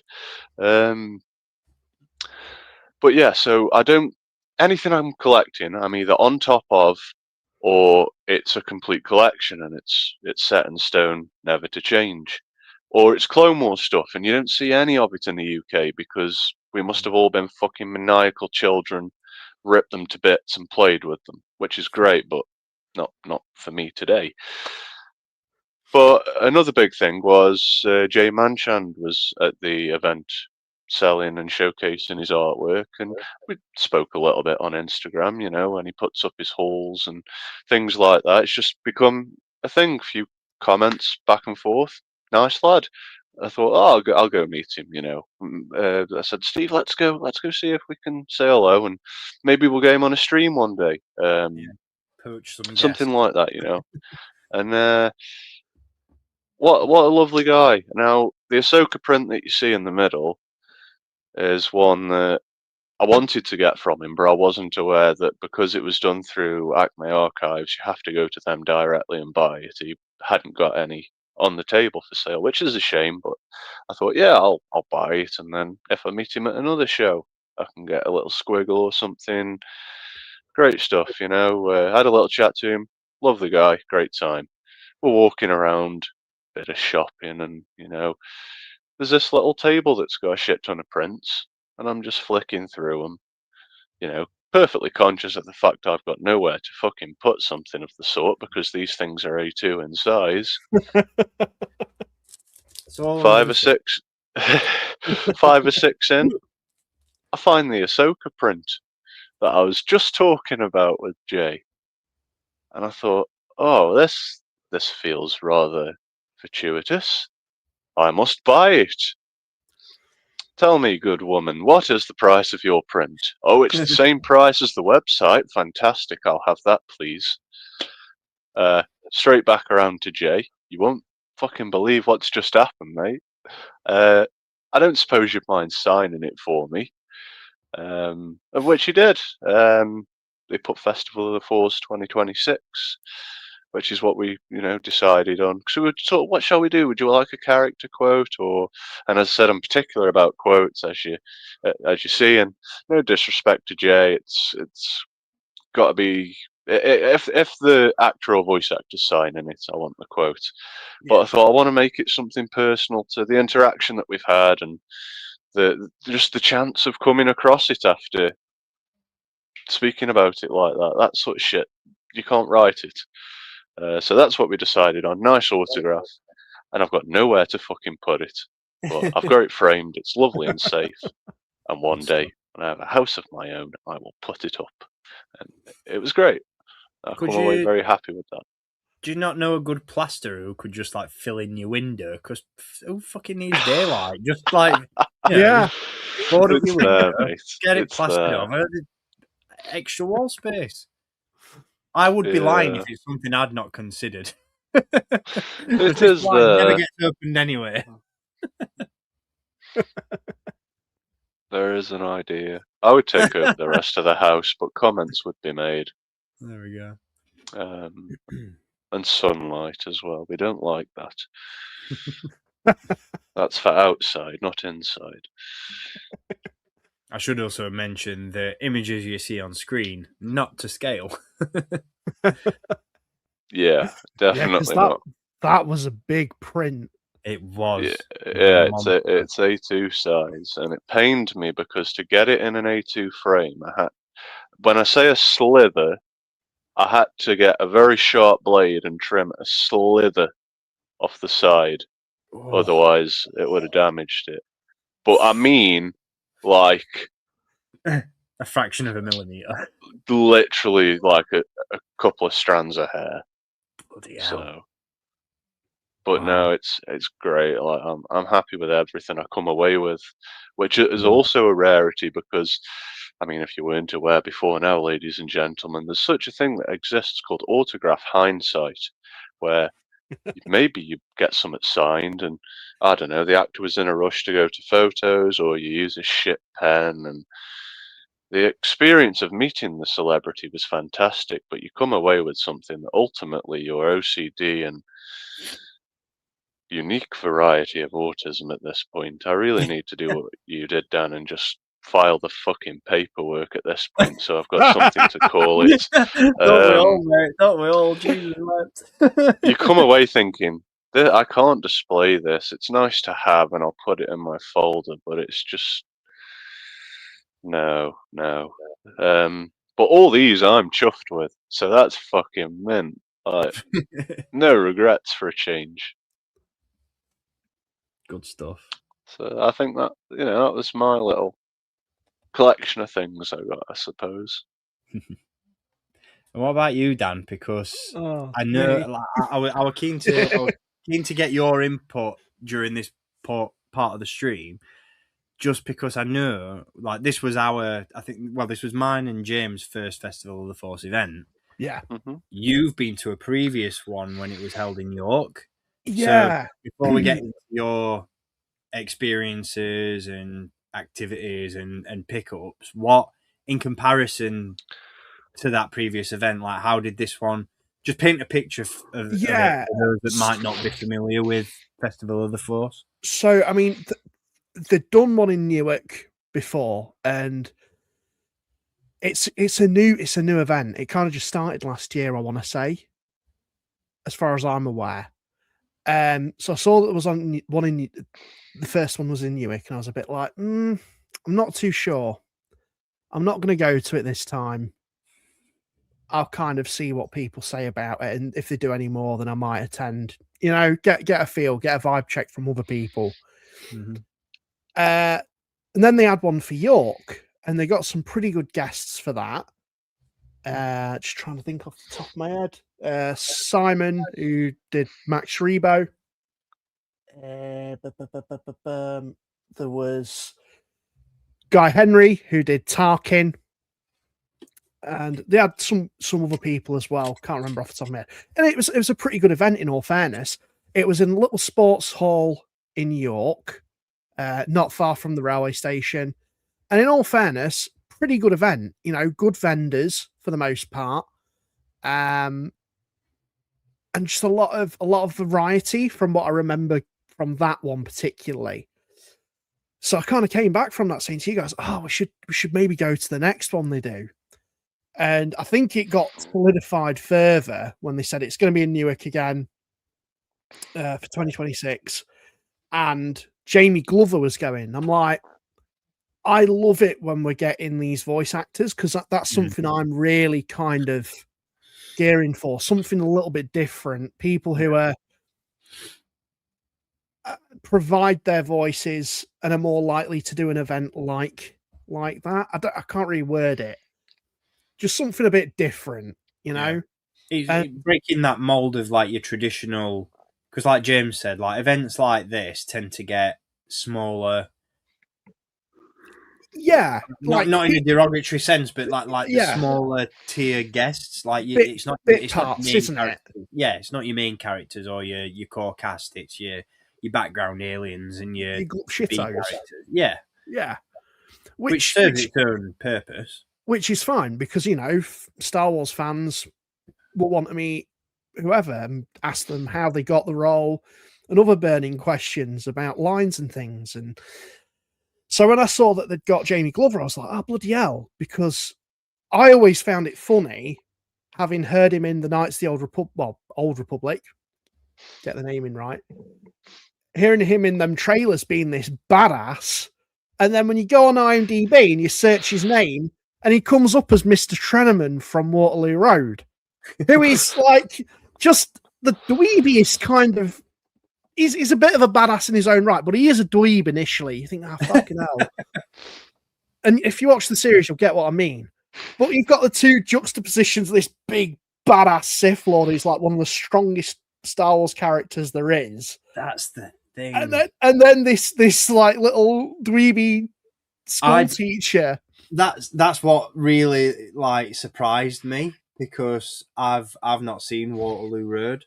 And my mum had a little bit of a mini meltdown because she's seen him in Holby City. Yeah, so she knew about him as well. She was like, "Oh yeah, I know who that guy is." But I, like you just said, I had this preconception in my head because Spencer Wilding was there as well, wasn't he? Who played Vader in Rogue One? Yeah. And just because of the voice that Malgus projects and this character that he appears to be on screen, even that, like, you kind of forget that the person voicing him isn't going to look like him. So I just thought that I'd automatically got this vision in my head of Jamie Glover being this 6'5", bald-headed, muscle man. You know what I mean? I was like, "Oh, we're going to meet Dwayne the Rock Johnson. Amazing! Can't wait." And I couldn't believe it. The hierarchy of power in the Star Wars universe is about to change. It was the nicest, most like well-spoken thespian I've ever met. Yeah. Like a school teacher. Yeah. At least he was true to one role. And it was just so cool to talk to him because, I don't like, for me, I like to talk to people, but I always have a bit of a reservation behind me. Like, I don't want to take up too much of a time. I don't want to, chew their ear off because I'm sure they get it sometimes. Mm-hmm. So, I try not to stay my way welcome. I try and ask a couple of questions. And one of my main things was the fact that Old Republic is such a popular video game series and they're still making expansions for it. I think even to this day, which is it. That blows my mind, the fact of how popular it is. So the one thing that I was really curious about was the fact that obviously he's done his lines for the initial game and then all the additions that they've added to it later on. I was like, well, how does that work? Did they have it already pre-recorded or have you had to come back in? Have they called you back in to do it? Like, how does that typically work? And it's like, oh yeah, it was all, I just get called in to do it. And I was like, okay. And that's what I found really intriguing is the fact that this stuff hasn't been pre-thought out. They weren't even expecting it to be this big, successful hit. And when it did, or now that it has, it's getting them voice actors to do that thing again. And I just said to him, like, it was really cool. Obviously seeing him in Waterloo Road, the juxtaposition between him and Malgus's character. He was just really sound. Really, really sound guy to talk to, and he was the first person I went to because again, he was the main reason why I wanted to go. Yeah. And to be honest, this year for that event, they had so many more than they had at York. Obviously, James has shown a couple of them already. I could have spent way more, but I just really did have to rein it in a little bit. I mean, they were going to have the guy who played Malakili, the Rancor keeper. Unfortunately, he dropped out, and I was a bit gutted by that because, again, like James said, I'm getting that specific kind of autism where it's like I need a specific print for this, and sometimes sourcing them pictures, bit of a nightmare. I mean, Max Spielman must know me on name basis now because the amount of times that I've kind of get a print and I get it. I go on my break at work and pick it up. But I've got them as a backup if he ever does them again, because I'm sure people like that will always do the con circuit. So for me, Jamie Glover was the main one. And then the fact that we got Tim Rose and my housemate is a big Howard the Duck fan. A very niche film, I know. Not everyone's liking, but it is Lucasfilm and it is on brand. So, you know. It is now part of the Marvel Cinematic Universe. That as well. And I said, look, I'm going to meet Tim Rose. Would you like something signed from him? They're like, yeah, sure. I was like, cool. So I got a print for them sorted. And initially, all I was going to do is have Tim Rose sign this picture with, the picture of Jabba and Oola that you can see there, because he did the puppetry for Salacious Crumb. And I got to his table. I was in the queue, first and foremost. His queue was massive. It was, for an event like that, usually you go to these events. Thank you for that, Dan. And yes, all right, mate. I'll look after your medication. But at events like this, never usually there's a queue longer than like 5 or 6 people. His was snaking. So luckily I was in the queue while James and Steve were talking to Jay. And I was holding James's place and his medication so he could join. And can we just tangent on that, because it's become a fucking thing. I don't. The medication is a metaphorical device. Okay. in the UK, people get stoned to death if you queue jump. Yeah, it's a big thing. But internationally, especially in America, the unspoken rule is you have a +1 if you queue up. So you can hold space for one more person in line next to you. This was the etiquette that was explained to me by many a person at Star Wars Celebration. I thought, oh, fantastic. And one morning, it was the morning of the Ahsoka panel at Celebration, and I was there. I was 8th person in line for the show. And I got up at like 4:30 to get there. Dan was a little bit later, and unfortunately had to rely on the DLR to get there. More than late. So I said, "Listen, Dan, let's abuse this sort of known system. Just come and stand next to me." Dan walks up to him. He's like, "Hey up, mate, it's all right. I've got your pills, don't worry." And just pats me on the shoulder. So now it's become like a code word for queue jumping or saving space, as it were. Just as a side note, though, if I'd just walked away after saying that, could you imagine the reaction? I've got your gear, mate. Here's that stuff that helped you stand up. So there we go. That's the explanation as to I've got your medication. So I'd got James's medication. We're in the queue for Tim. And I think, I'm stood there. I'm like, you know what? I'm just going to get Akbar as well, because looking at this queue while I'm here, I may as well just kill 3 birds with 1 stone at this point. So I had 3 autographs from Tim Rose alone. Femi Taylor, she was lovely. She plays Oola, so I got her to sign the Jabba picture. I got her to do that in green. And then I met, is it Toby Philpott? Mm-hmm. He is Jabba's left-hand man and mouth as well, if I'm not mistaken. So if I can meet the other 2 puppeteers, I want to get them to sign Jabba. Oh, that'd be good. Yeah. Which would be awesome. And I've currently got that on display with my Jabba the Hutt diorama, which Becky's Builds helped me make, and a big shout out to her. If you haven't seen that video, the Jabba's diorama video, it is Autism Central. It's fantastic. It's goof, a gaff, and a laugh, and everyone should check it out, because it deserves way more views than it's currently got. But it's currently sat. I had to readjust my whole display for that to fit old Jabba in there, that picture, which is squiggled on. So I'm really chuffed with it. I love what you've done with that print as well, and I love that idea of like getting multiple, like when more than one character appears in a frame, like that idea of getting multiple signatures on the same print, because it's like going back to what we were saying earlier about It's curating. expensive wallpaper. Yeah. It's just wallpaper. This is M&S wallpaper. It's like curating a mini collection within that print. Do you know what I mean? It's like, you collect action figures to display in a certain scene or setup, but then it's like collecting autographs for. I just love it. I love that idea and that thought process. It's so cool. It's coming together so well. And it's one of the reasons why my arm is consistently being twisted towards going to Liverpool for the Rebels meal.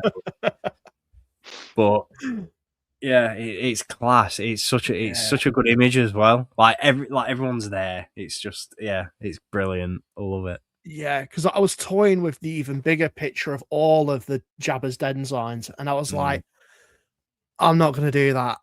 I'm just going to keep it a bit more reserved, bit more scaled down. Because for me, when I think of Jabba, I think of Ula and I think of Salacious Crumb. You know, the guy that fucking laughs at the absolute atrocities that this man does, and the woman's that's been completely objectified by him. And yeah, side note, in terms of Femi Taylor, she was lovely, and I didn't realize that she was in Cats either. So I asked her a bit about that because she was in the original stage production of it. So yeah, I mean, again, these are in no particular order. I'm just kind of spitballing here with what I got. And I met Silas Carson, who, like James, I was struggling to find a picture of him, and I was like, I don't want to get one that's not scene specific to the line that he says. That little thing in my brain was like, no. So the nice thing about Silas is the fact that I could get him to sign that with the quote, "What about the droid attack on the Wookiees?" And just say, "Oh, I love Ki-Adi-Mundi." I did want to go into the reason why, because she looks like a willy. But I was like, no, I was just like, so instead I said, but I also, the one thing that I really do remember you from was IT Crowd, because you're at you're at Mr. Renham's funeral, and he's reading the eulogy, "Stop all the clocks," and then Matthew Berry comes in, "Father." It's so good. It's so good. And his lines in it as well. "If I had anything to do with this department, I would turn this into a toilet." He's just so cool. And again, I'm sure he's paid in loads of other things. So it's nice just to talk a little bit about those roles and just say, kind of like, thank you for signing this. But I also got him to, as a compromise for I need to have I've kind of got a thing where I want to get all the Glup Shittos from episode 1 to sign their episode 1 action figure. Now, I've got the guy who plays Watto, Andy Seacombe.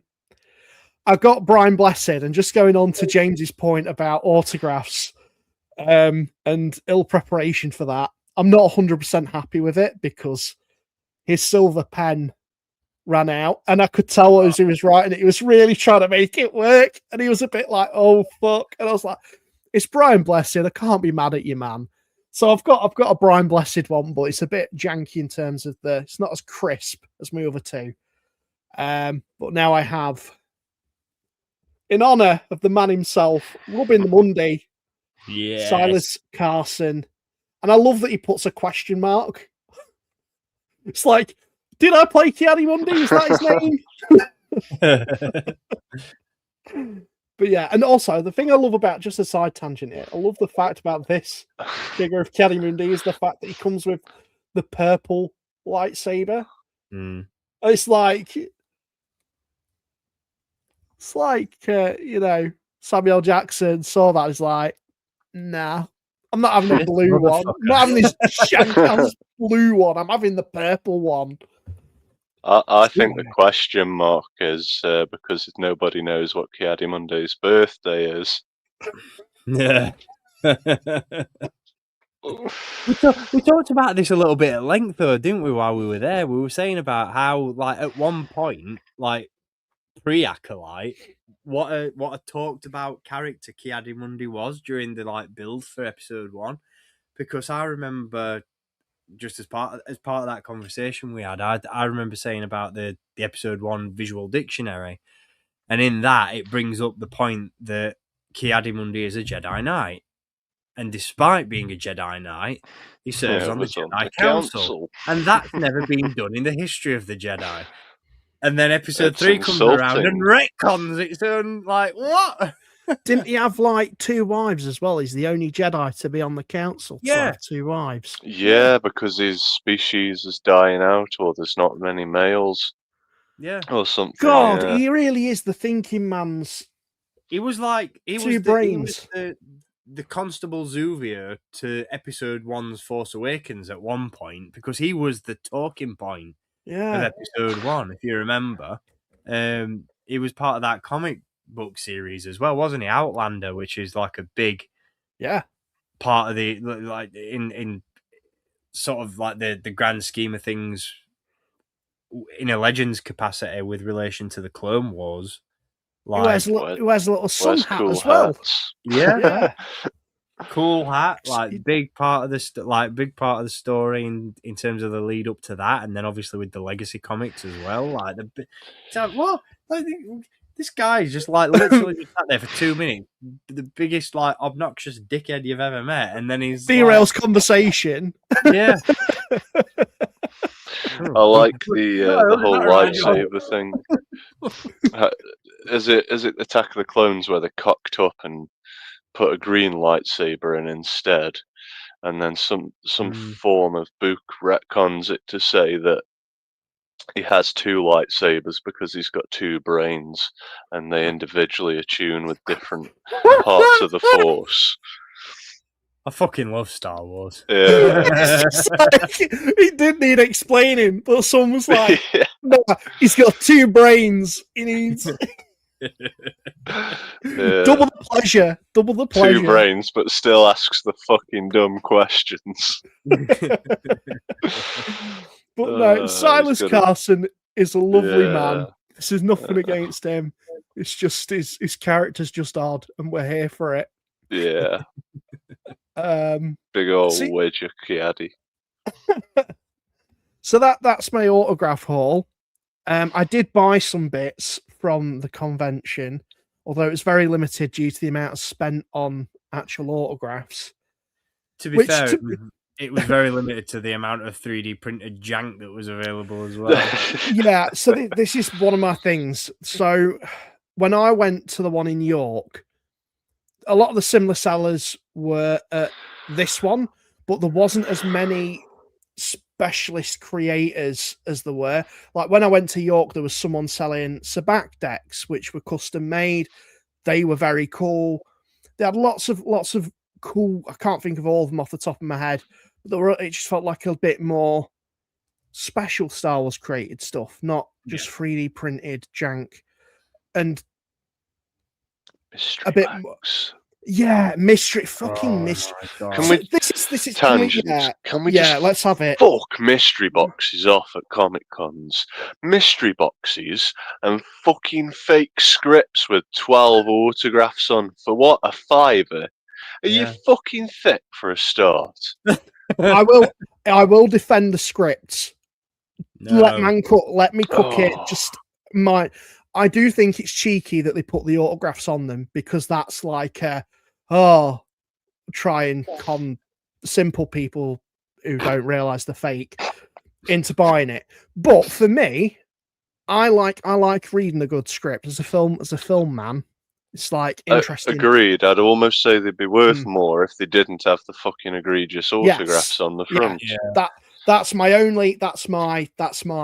little 10 But pence on principle, if you're a person running a convention and you just happen to stumble upon this stream for the last 30 minutes where we spoke at large about a penis-looking Jedi, why the fuck do you keep booking them as vendors for your shows? Just fucking stop it. It's them. It's the 3D printers that do the dragons. I just wonder. You look around, it's like, can you read a room? No one is fucking interested. And there's some 3D printers, right? They act like they're a genius. They've invented fire. I went up to one of the tables once, and they've got like these stormtroopers like sat reading a newspaper and this, that, and the other, and you've clearly like got it. You've not designed it yourself, and he's like, "I'll do you that for this price." It took me a whole weekend to do that. And then you're like, "Oh, cool." And it's like, that one down there, this big fucking stormtrooper Lego minifigure, took me 2 weeks to do that. That's why it's 90 quid. It's like, I don't give a fuck. I'm not interested. I'm just it didn't take you 2 weeks to do it. It took your machine 2 weeks to do it, and you carried on with your life while it did it. Like, and I'm only here because the crowd's forced me to go near your stall because it's that fucking compact. Because it was pretty ramp. It was. So yeah, I mean, I don't want to dog on Festival of Force because I really enjoyed it. I think some of the vendors a little bit hit and miss. Another side tangent here. Someone trying to sell episode 1 figures, I kid you not, for 100 quid. 100, and this, we're not talking TC14 or the other Astromech or any of the rarities in that line. We're talking about a little Annie for 100 quid. And this seller, not even graded or anything. Either. Not graded. In a stacker box. And they tried this trick a couple of months before. No, not even a couple of months. A whole year almost at York. They were at York because I sent a picture to you guys, and I just thought, why are you here? Can you not read a room? Go up and down all these aisles. Someone or many people will have this figure for at least a £5 or less because episode 1 figures were produced in fucking droves. Are you special? Are you actually? Are you actually okay? Is there anything incommentus with you? Like, I just could not. I can't believe my eyes when I saw that again with this vendor. And fuck! It boils my piss. It really does. Table, didn't we? Just like sifting through the box, just laughing.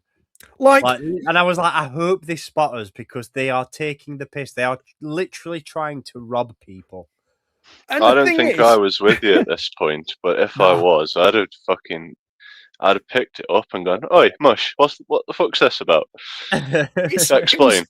It was also the cheek of it, where they had a bin and they said 50% discount on the front of it. And you're picking up these figures that are like 100 quid. And you're like, oh, geez, 50 quid for an Anakin. Oh, wow. I've got a real deal on that, bad boy. Like, have you had your last one in the shop? It's just, have you had your head cave skull in? And this is the only thing that really annoyed me. There were some vendors there that had some really, really cool stuff, like sought after items, lots of Power of the Force 2, which I'm always here for. Power of the Force 2, reasonably priced, £10. That's kind of the going rate at this point in this market and economy. So I did pick up some Power of the Force 2 figures. They're on my shelf now. I'm not going to sift through that because it'll all come tumbling down. But I just couldn't believe some of the vendors that they had. That again, I don't want to dog on the event because there were some really good vendors there, but it's just the ones that we've listed, the mystery boxes, the vendors that have just no fucking concept as to what the market is and what kind of event it is as well, because you've got families taking their kids. Times are hard, friends are few at the minute. Why are you trying to charge people an extraordinary amount of money for something that you've bought on the fucking cheap? Because episode 1 figures are cheap. 3D printers as well.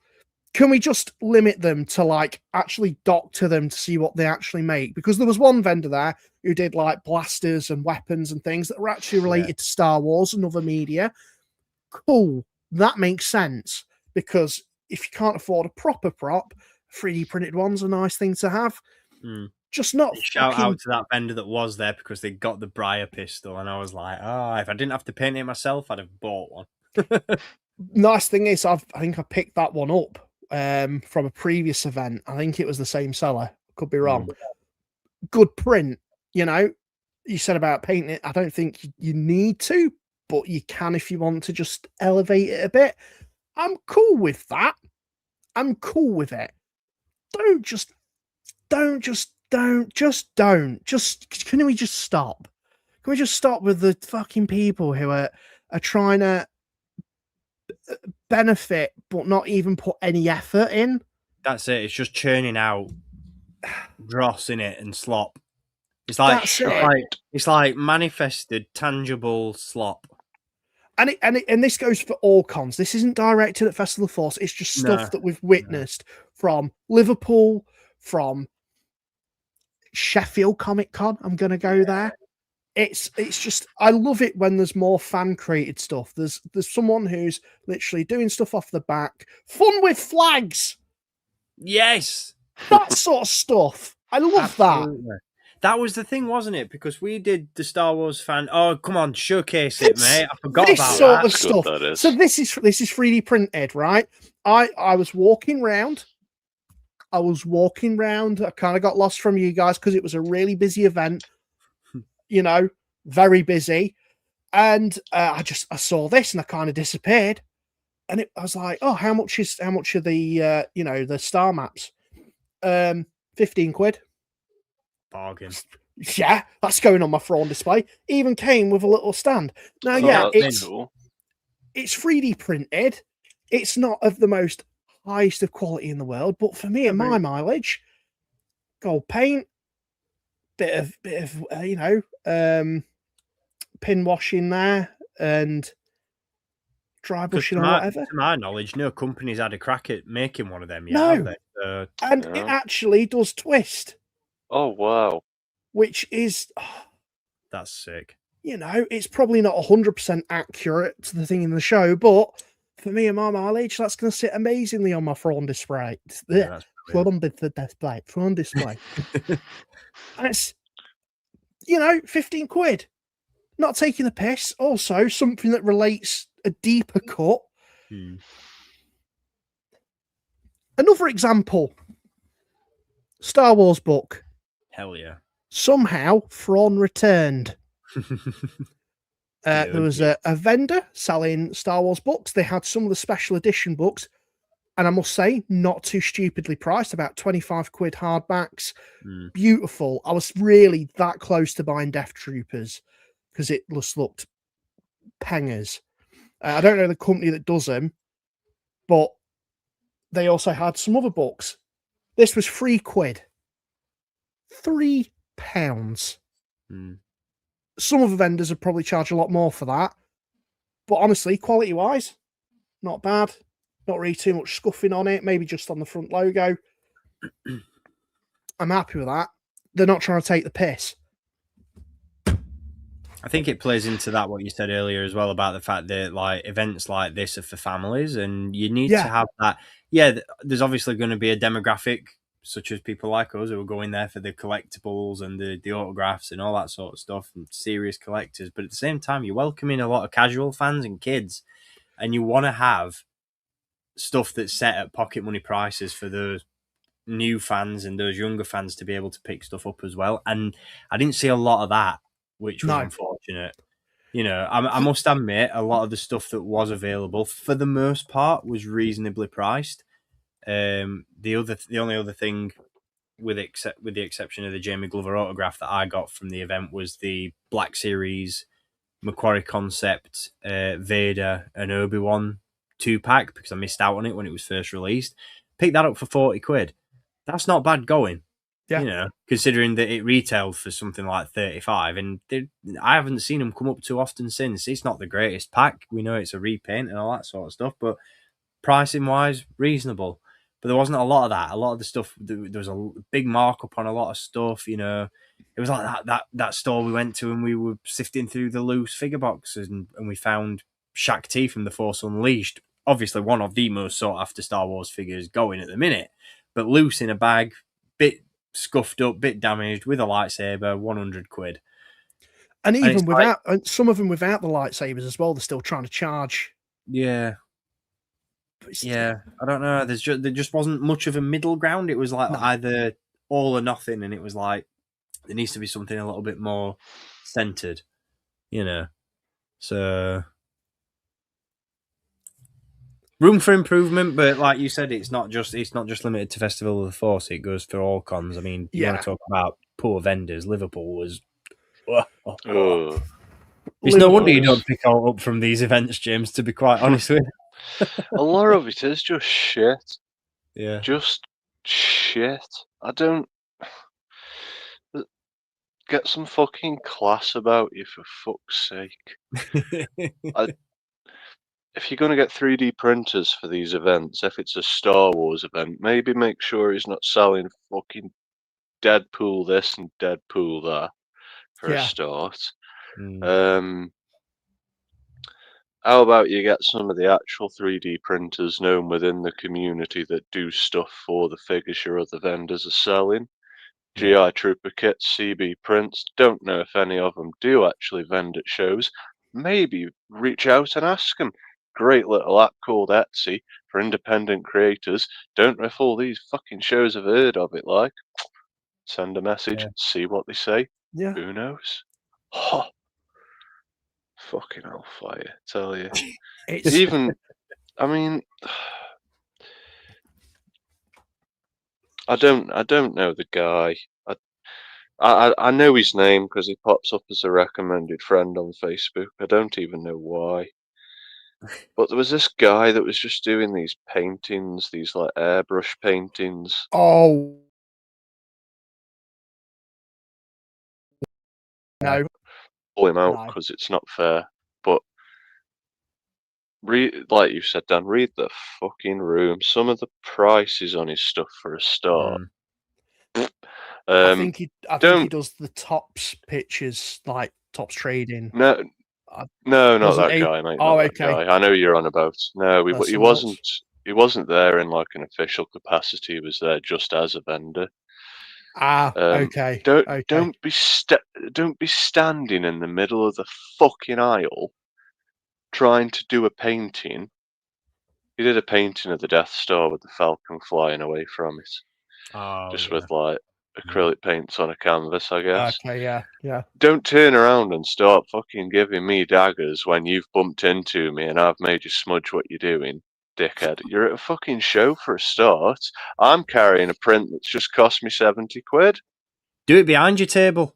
Yeah. I mean, what are they for? Fucking people. Why are people cunts? Just age-old question. Stop. Age-old question. If we could answer that, we wouldn't be here.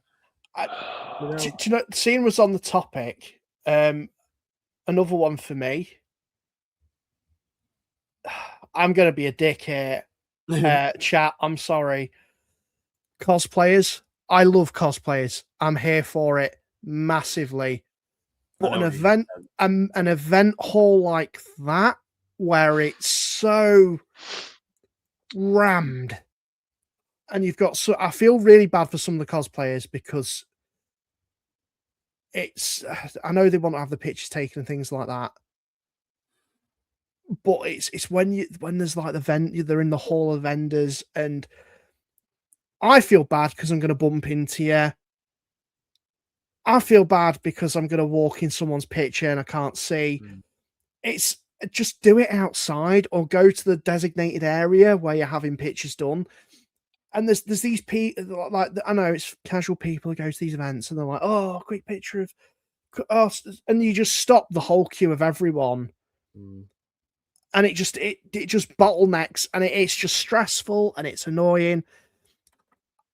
I just wish more events were like, look, cosplayers, if you're going to come, you get early access, have a look around the vendors, do that. Yeah. And then kind of, I don't want to say loiter outside, but go to an area where you've got the picture opportunities, you've got the backing displays and things like that, the things that are designated for it. Yeah. And the cosplay competitions, things like that. It's just when you've got, I just feel bad when you just see people just bumping into them. And I mean, maybe someone who actually cosplays can educate me a little bit more, definitely. But for me, when it's an event like that particularly, it's not too bad when it's like Liverpool because it is a big event. But when it's a small event like this, that's the more opportunity. It's just going to cause more. Yeah, I think stress on chaos. that though, I think that's one of the things. Just to bring it back to other smaller events, Star Wars Fan Fun Day does that really, really well because they have like, and again, it does boil down to the venue that you're holding the event in to begin with. So because the Fan Fun Day is held in a like the conference area of the suite of a football ground, you've got it in separate rooms. So you've got the vendors in one room, you've got the cosplayers and the dioramas and the set pieces and all that sort of stuff in another. So it's like, you'll still get the occasional cosplayer wandering around having a look at the stuff, but people know that that's not where you go for your photos. It's like that's and Festival of the Force had it as well. They had the big, the big wall backdrops and the panels and the set pieces and all that sort of stuff. I just think in terms of layout, it just needed a little bit of fine tuning. Yeah.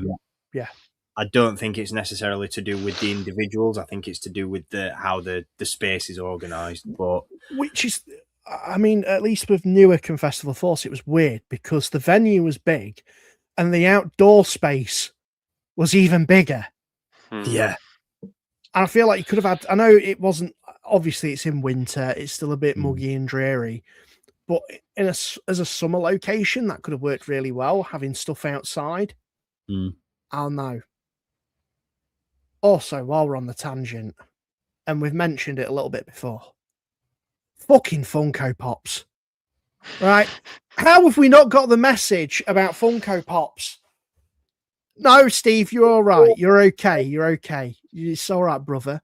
But honestly, company down. Apparently, this time next year, the company's going to be down the toilet. Why are we still trying to make this a thing and an investment in terms of autographs? Because the amount of people queuing up to get the Spunko Pops signed. I don't mind it. I don't mind it. Just let the man cook here. But it's when you've got a character that's not even fucking related to the person you're getting it signed. There's a guy on TikTok. If you know, you know. And he goes all to the big events. And he sounds thick as pudding. And an example of this is he bought a Doctor Who TARDIS Funko Pop. I know exactly what you're on about, Dan. Didn't even get he just got a random actor to sign it who was like from one of the Doctor Who episodes. You could have got a print. You could have had a nice print of that. I know everyone's got their own preferences, but he got them to sign this TARDIS that wasn't even from the season. That maybe that's just me and my tism. I think the worst example of it was he had a Tobey Maguire picture of from one of the Spider-Man films, and he got the actor who played Venom. Was it Venom? No, not even Venom. I think one of the background characters, like the side character, to sign it. Oh yeah, I'm gonna get Tobey Maguire to sign it someday.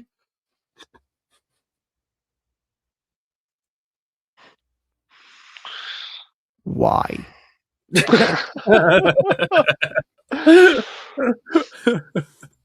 And his interactions are so shit, and he films them.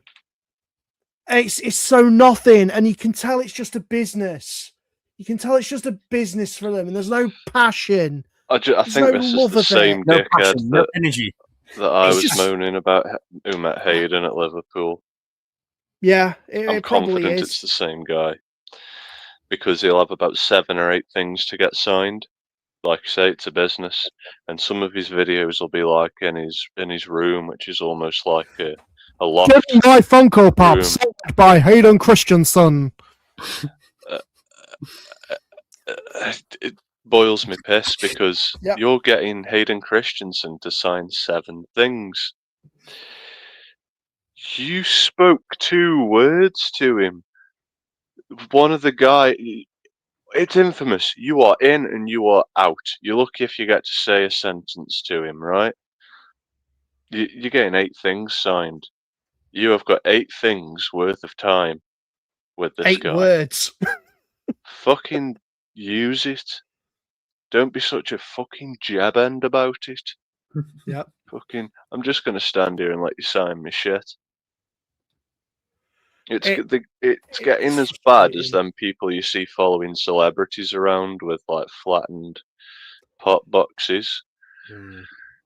Oh, I'm a really big fan. I'm a really big fan. Can I get you to sign this, please? Can you use that pen? Can you just do me a couple more? Go fuck yourself. Do you know what my favourite one is? Is the one of Brian Cox. Someone goes up to, is it Brian Cox? Yeah. Someone goes up to him with one and he says, well, what's that? And he's like, oh, can you sign this Funko Pop? It's like, I don't sign that shit. And he walks away. He's like, no, I can't fucking stand the things. And I'm like, man cook, because I would be the same. If there was ever a Daniel East 1000 Funko Pop, I wanna. No, I know there's a lot of variables, right? Why not? Why don't you just pop yourself? Pop yourself. Go because pop I yourself. I want to spend a stupid amount of money to have something that looks like every other fucking Funko Pop. It's just it's all a curse.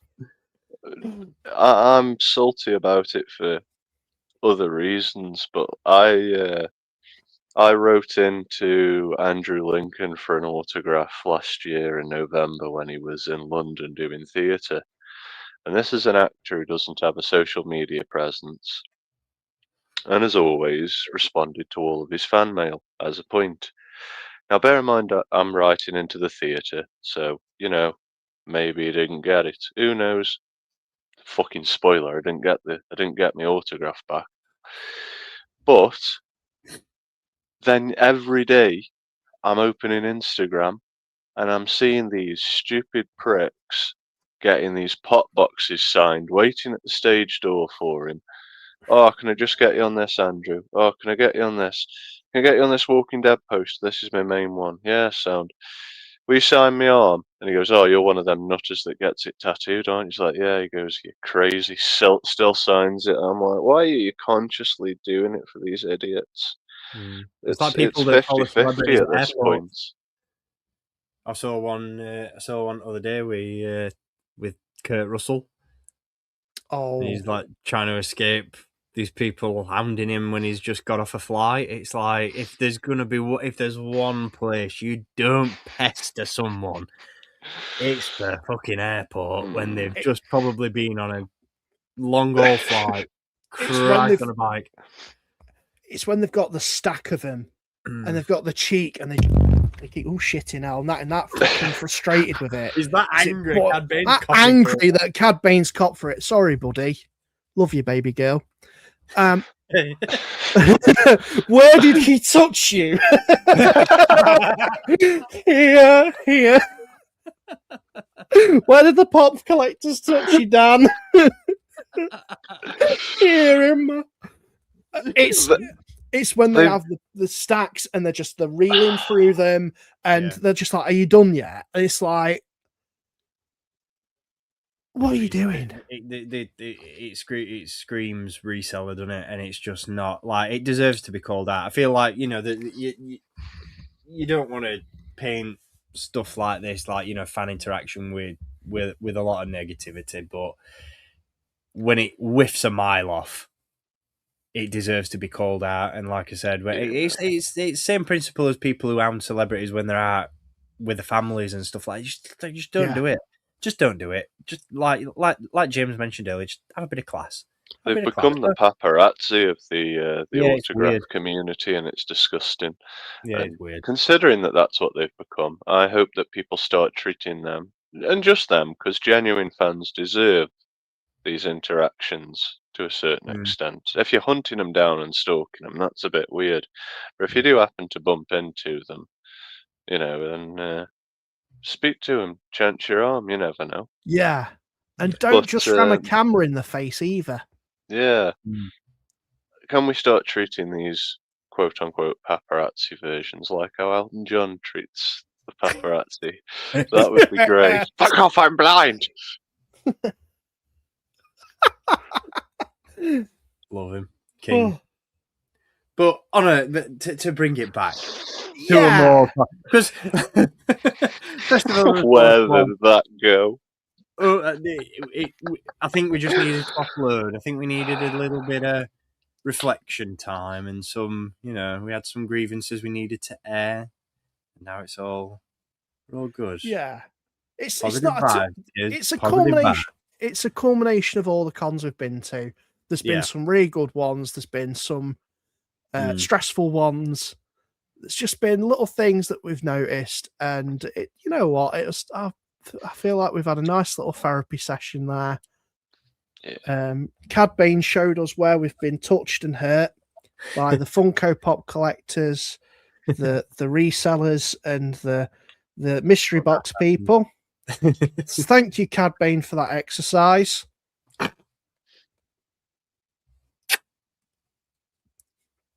I'm killed, man, for less. Don't you kiss me down the side. Tell it's getting late because we're getting R-rated. Speaking of which, he's going off to my bed now. He's having a little put him in them mall sheets, buddy. Speaking of which, it is getting on a little bit. We are closing in on 4 hours. But have we got energy for Mando reveals, or are we going to save it for another time? What are we saying? Save it, mate. I'm ready for the fucking kick. Yeah, that's fine. I will change. Been up since 4:30. Oh, crikey. Mind you, that was me on my first park day, to be fair. Straight through, powered through it, plus jet lag. So what's your excuse? Work. Fair point, mate. Fair point. It's kicked my head in this week, I tell you. I will get the thumbnail changed in post then to reflect what we did and didn't discuss, because we don't do clickbait as part of these streams. No. No clickbait. We like accurate reflection of the discussion at hand. So we also like to try and cut the fat out, as you can tell. Friggin' hell. Yeah. No,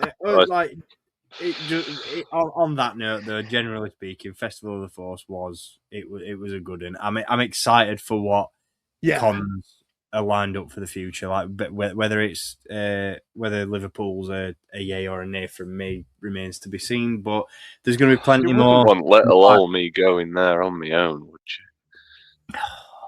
I know, who's going to hold the medication?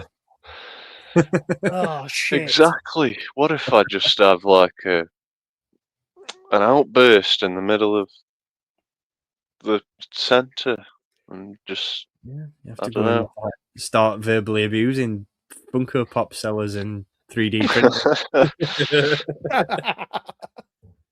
It's been a good one. It's been a good one. There's plenty of cons coming up in the future. We've obviously, I'm pretty sure it's safe to say we're a lock in for the Fan Fun Day on May 4th. So we'll see you all there if you're planning to attend that one. We'll grace your screens again at some point in the not too distant future to discuss those Mando reveals from Hasbro that we got a couple of weeks back, because they are worth talking about, and I think there are some talking points to be discussed. We definitely had thoughts, and it's the first full wave in a while that I've pre-ordered. So, exciting times. Troopers. I was tempted to pre-order a lot, but we'll get into that when we talk about it. Absolutely. Let's do it. To be fair, they'll all probably be in hand by the time we talk about it, because they're already hitting the States. They are, aren't they? Yeah. Good or shit. So happy hunting to those watching from across the pond. Yeah, make the most of those early reviews while you've got the chance. Yeah. I'm coming back for my crown, bitches. Welcome by the man himself. There we go. Well, on that note, guys, if you're still in the chat, thank you very much for sticking this one out. I know it's been a slog. but it's been a good one. And thank you for indulging us and letting us share our stories with you. We'll be back to do it all again very, very soon. In the meantime, as always, thank you for watching. Keep collecting. Night, night, and may the force be with you. Get ready for bed. Come on now. Come on.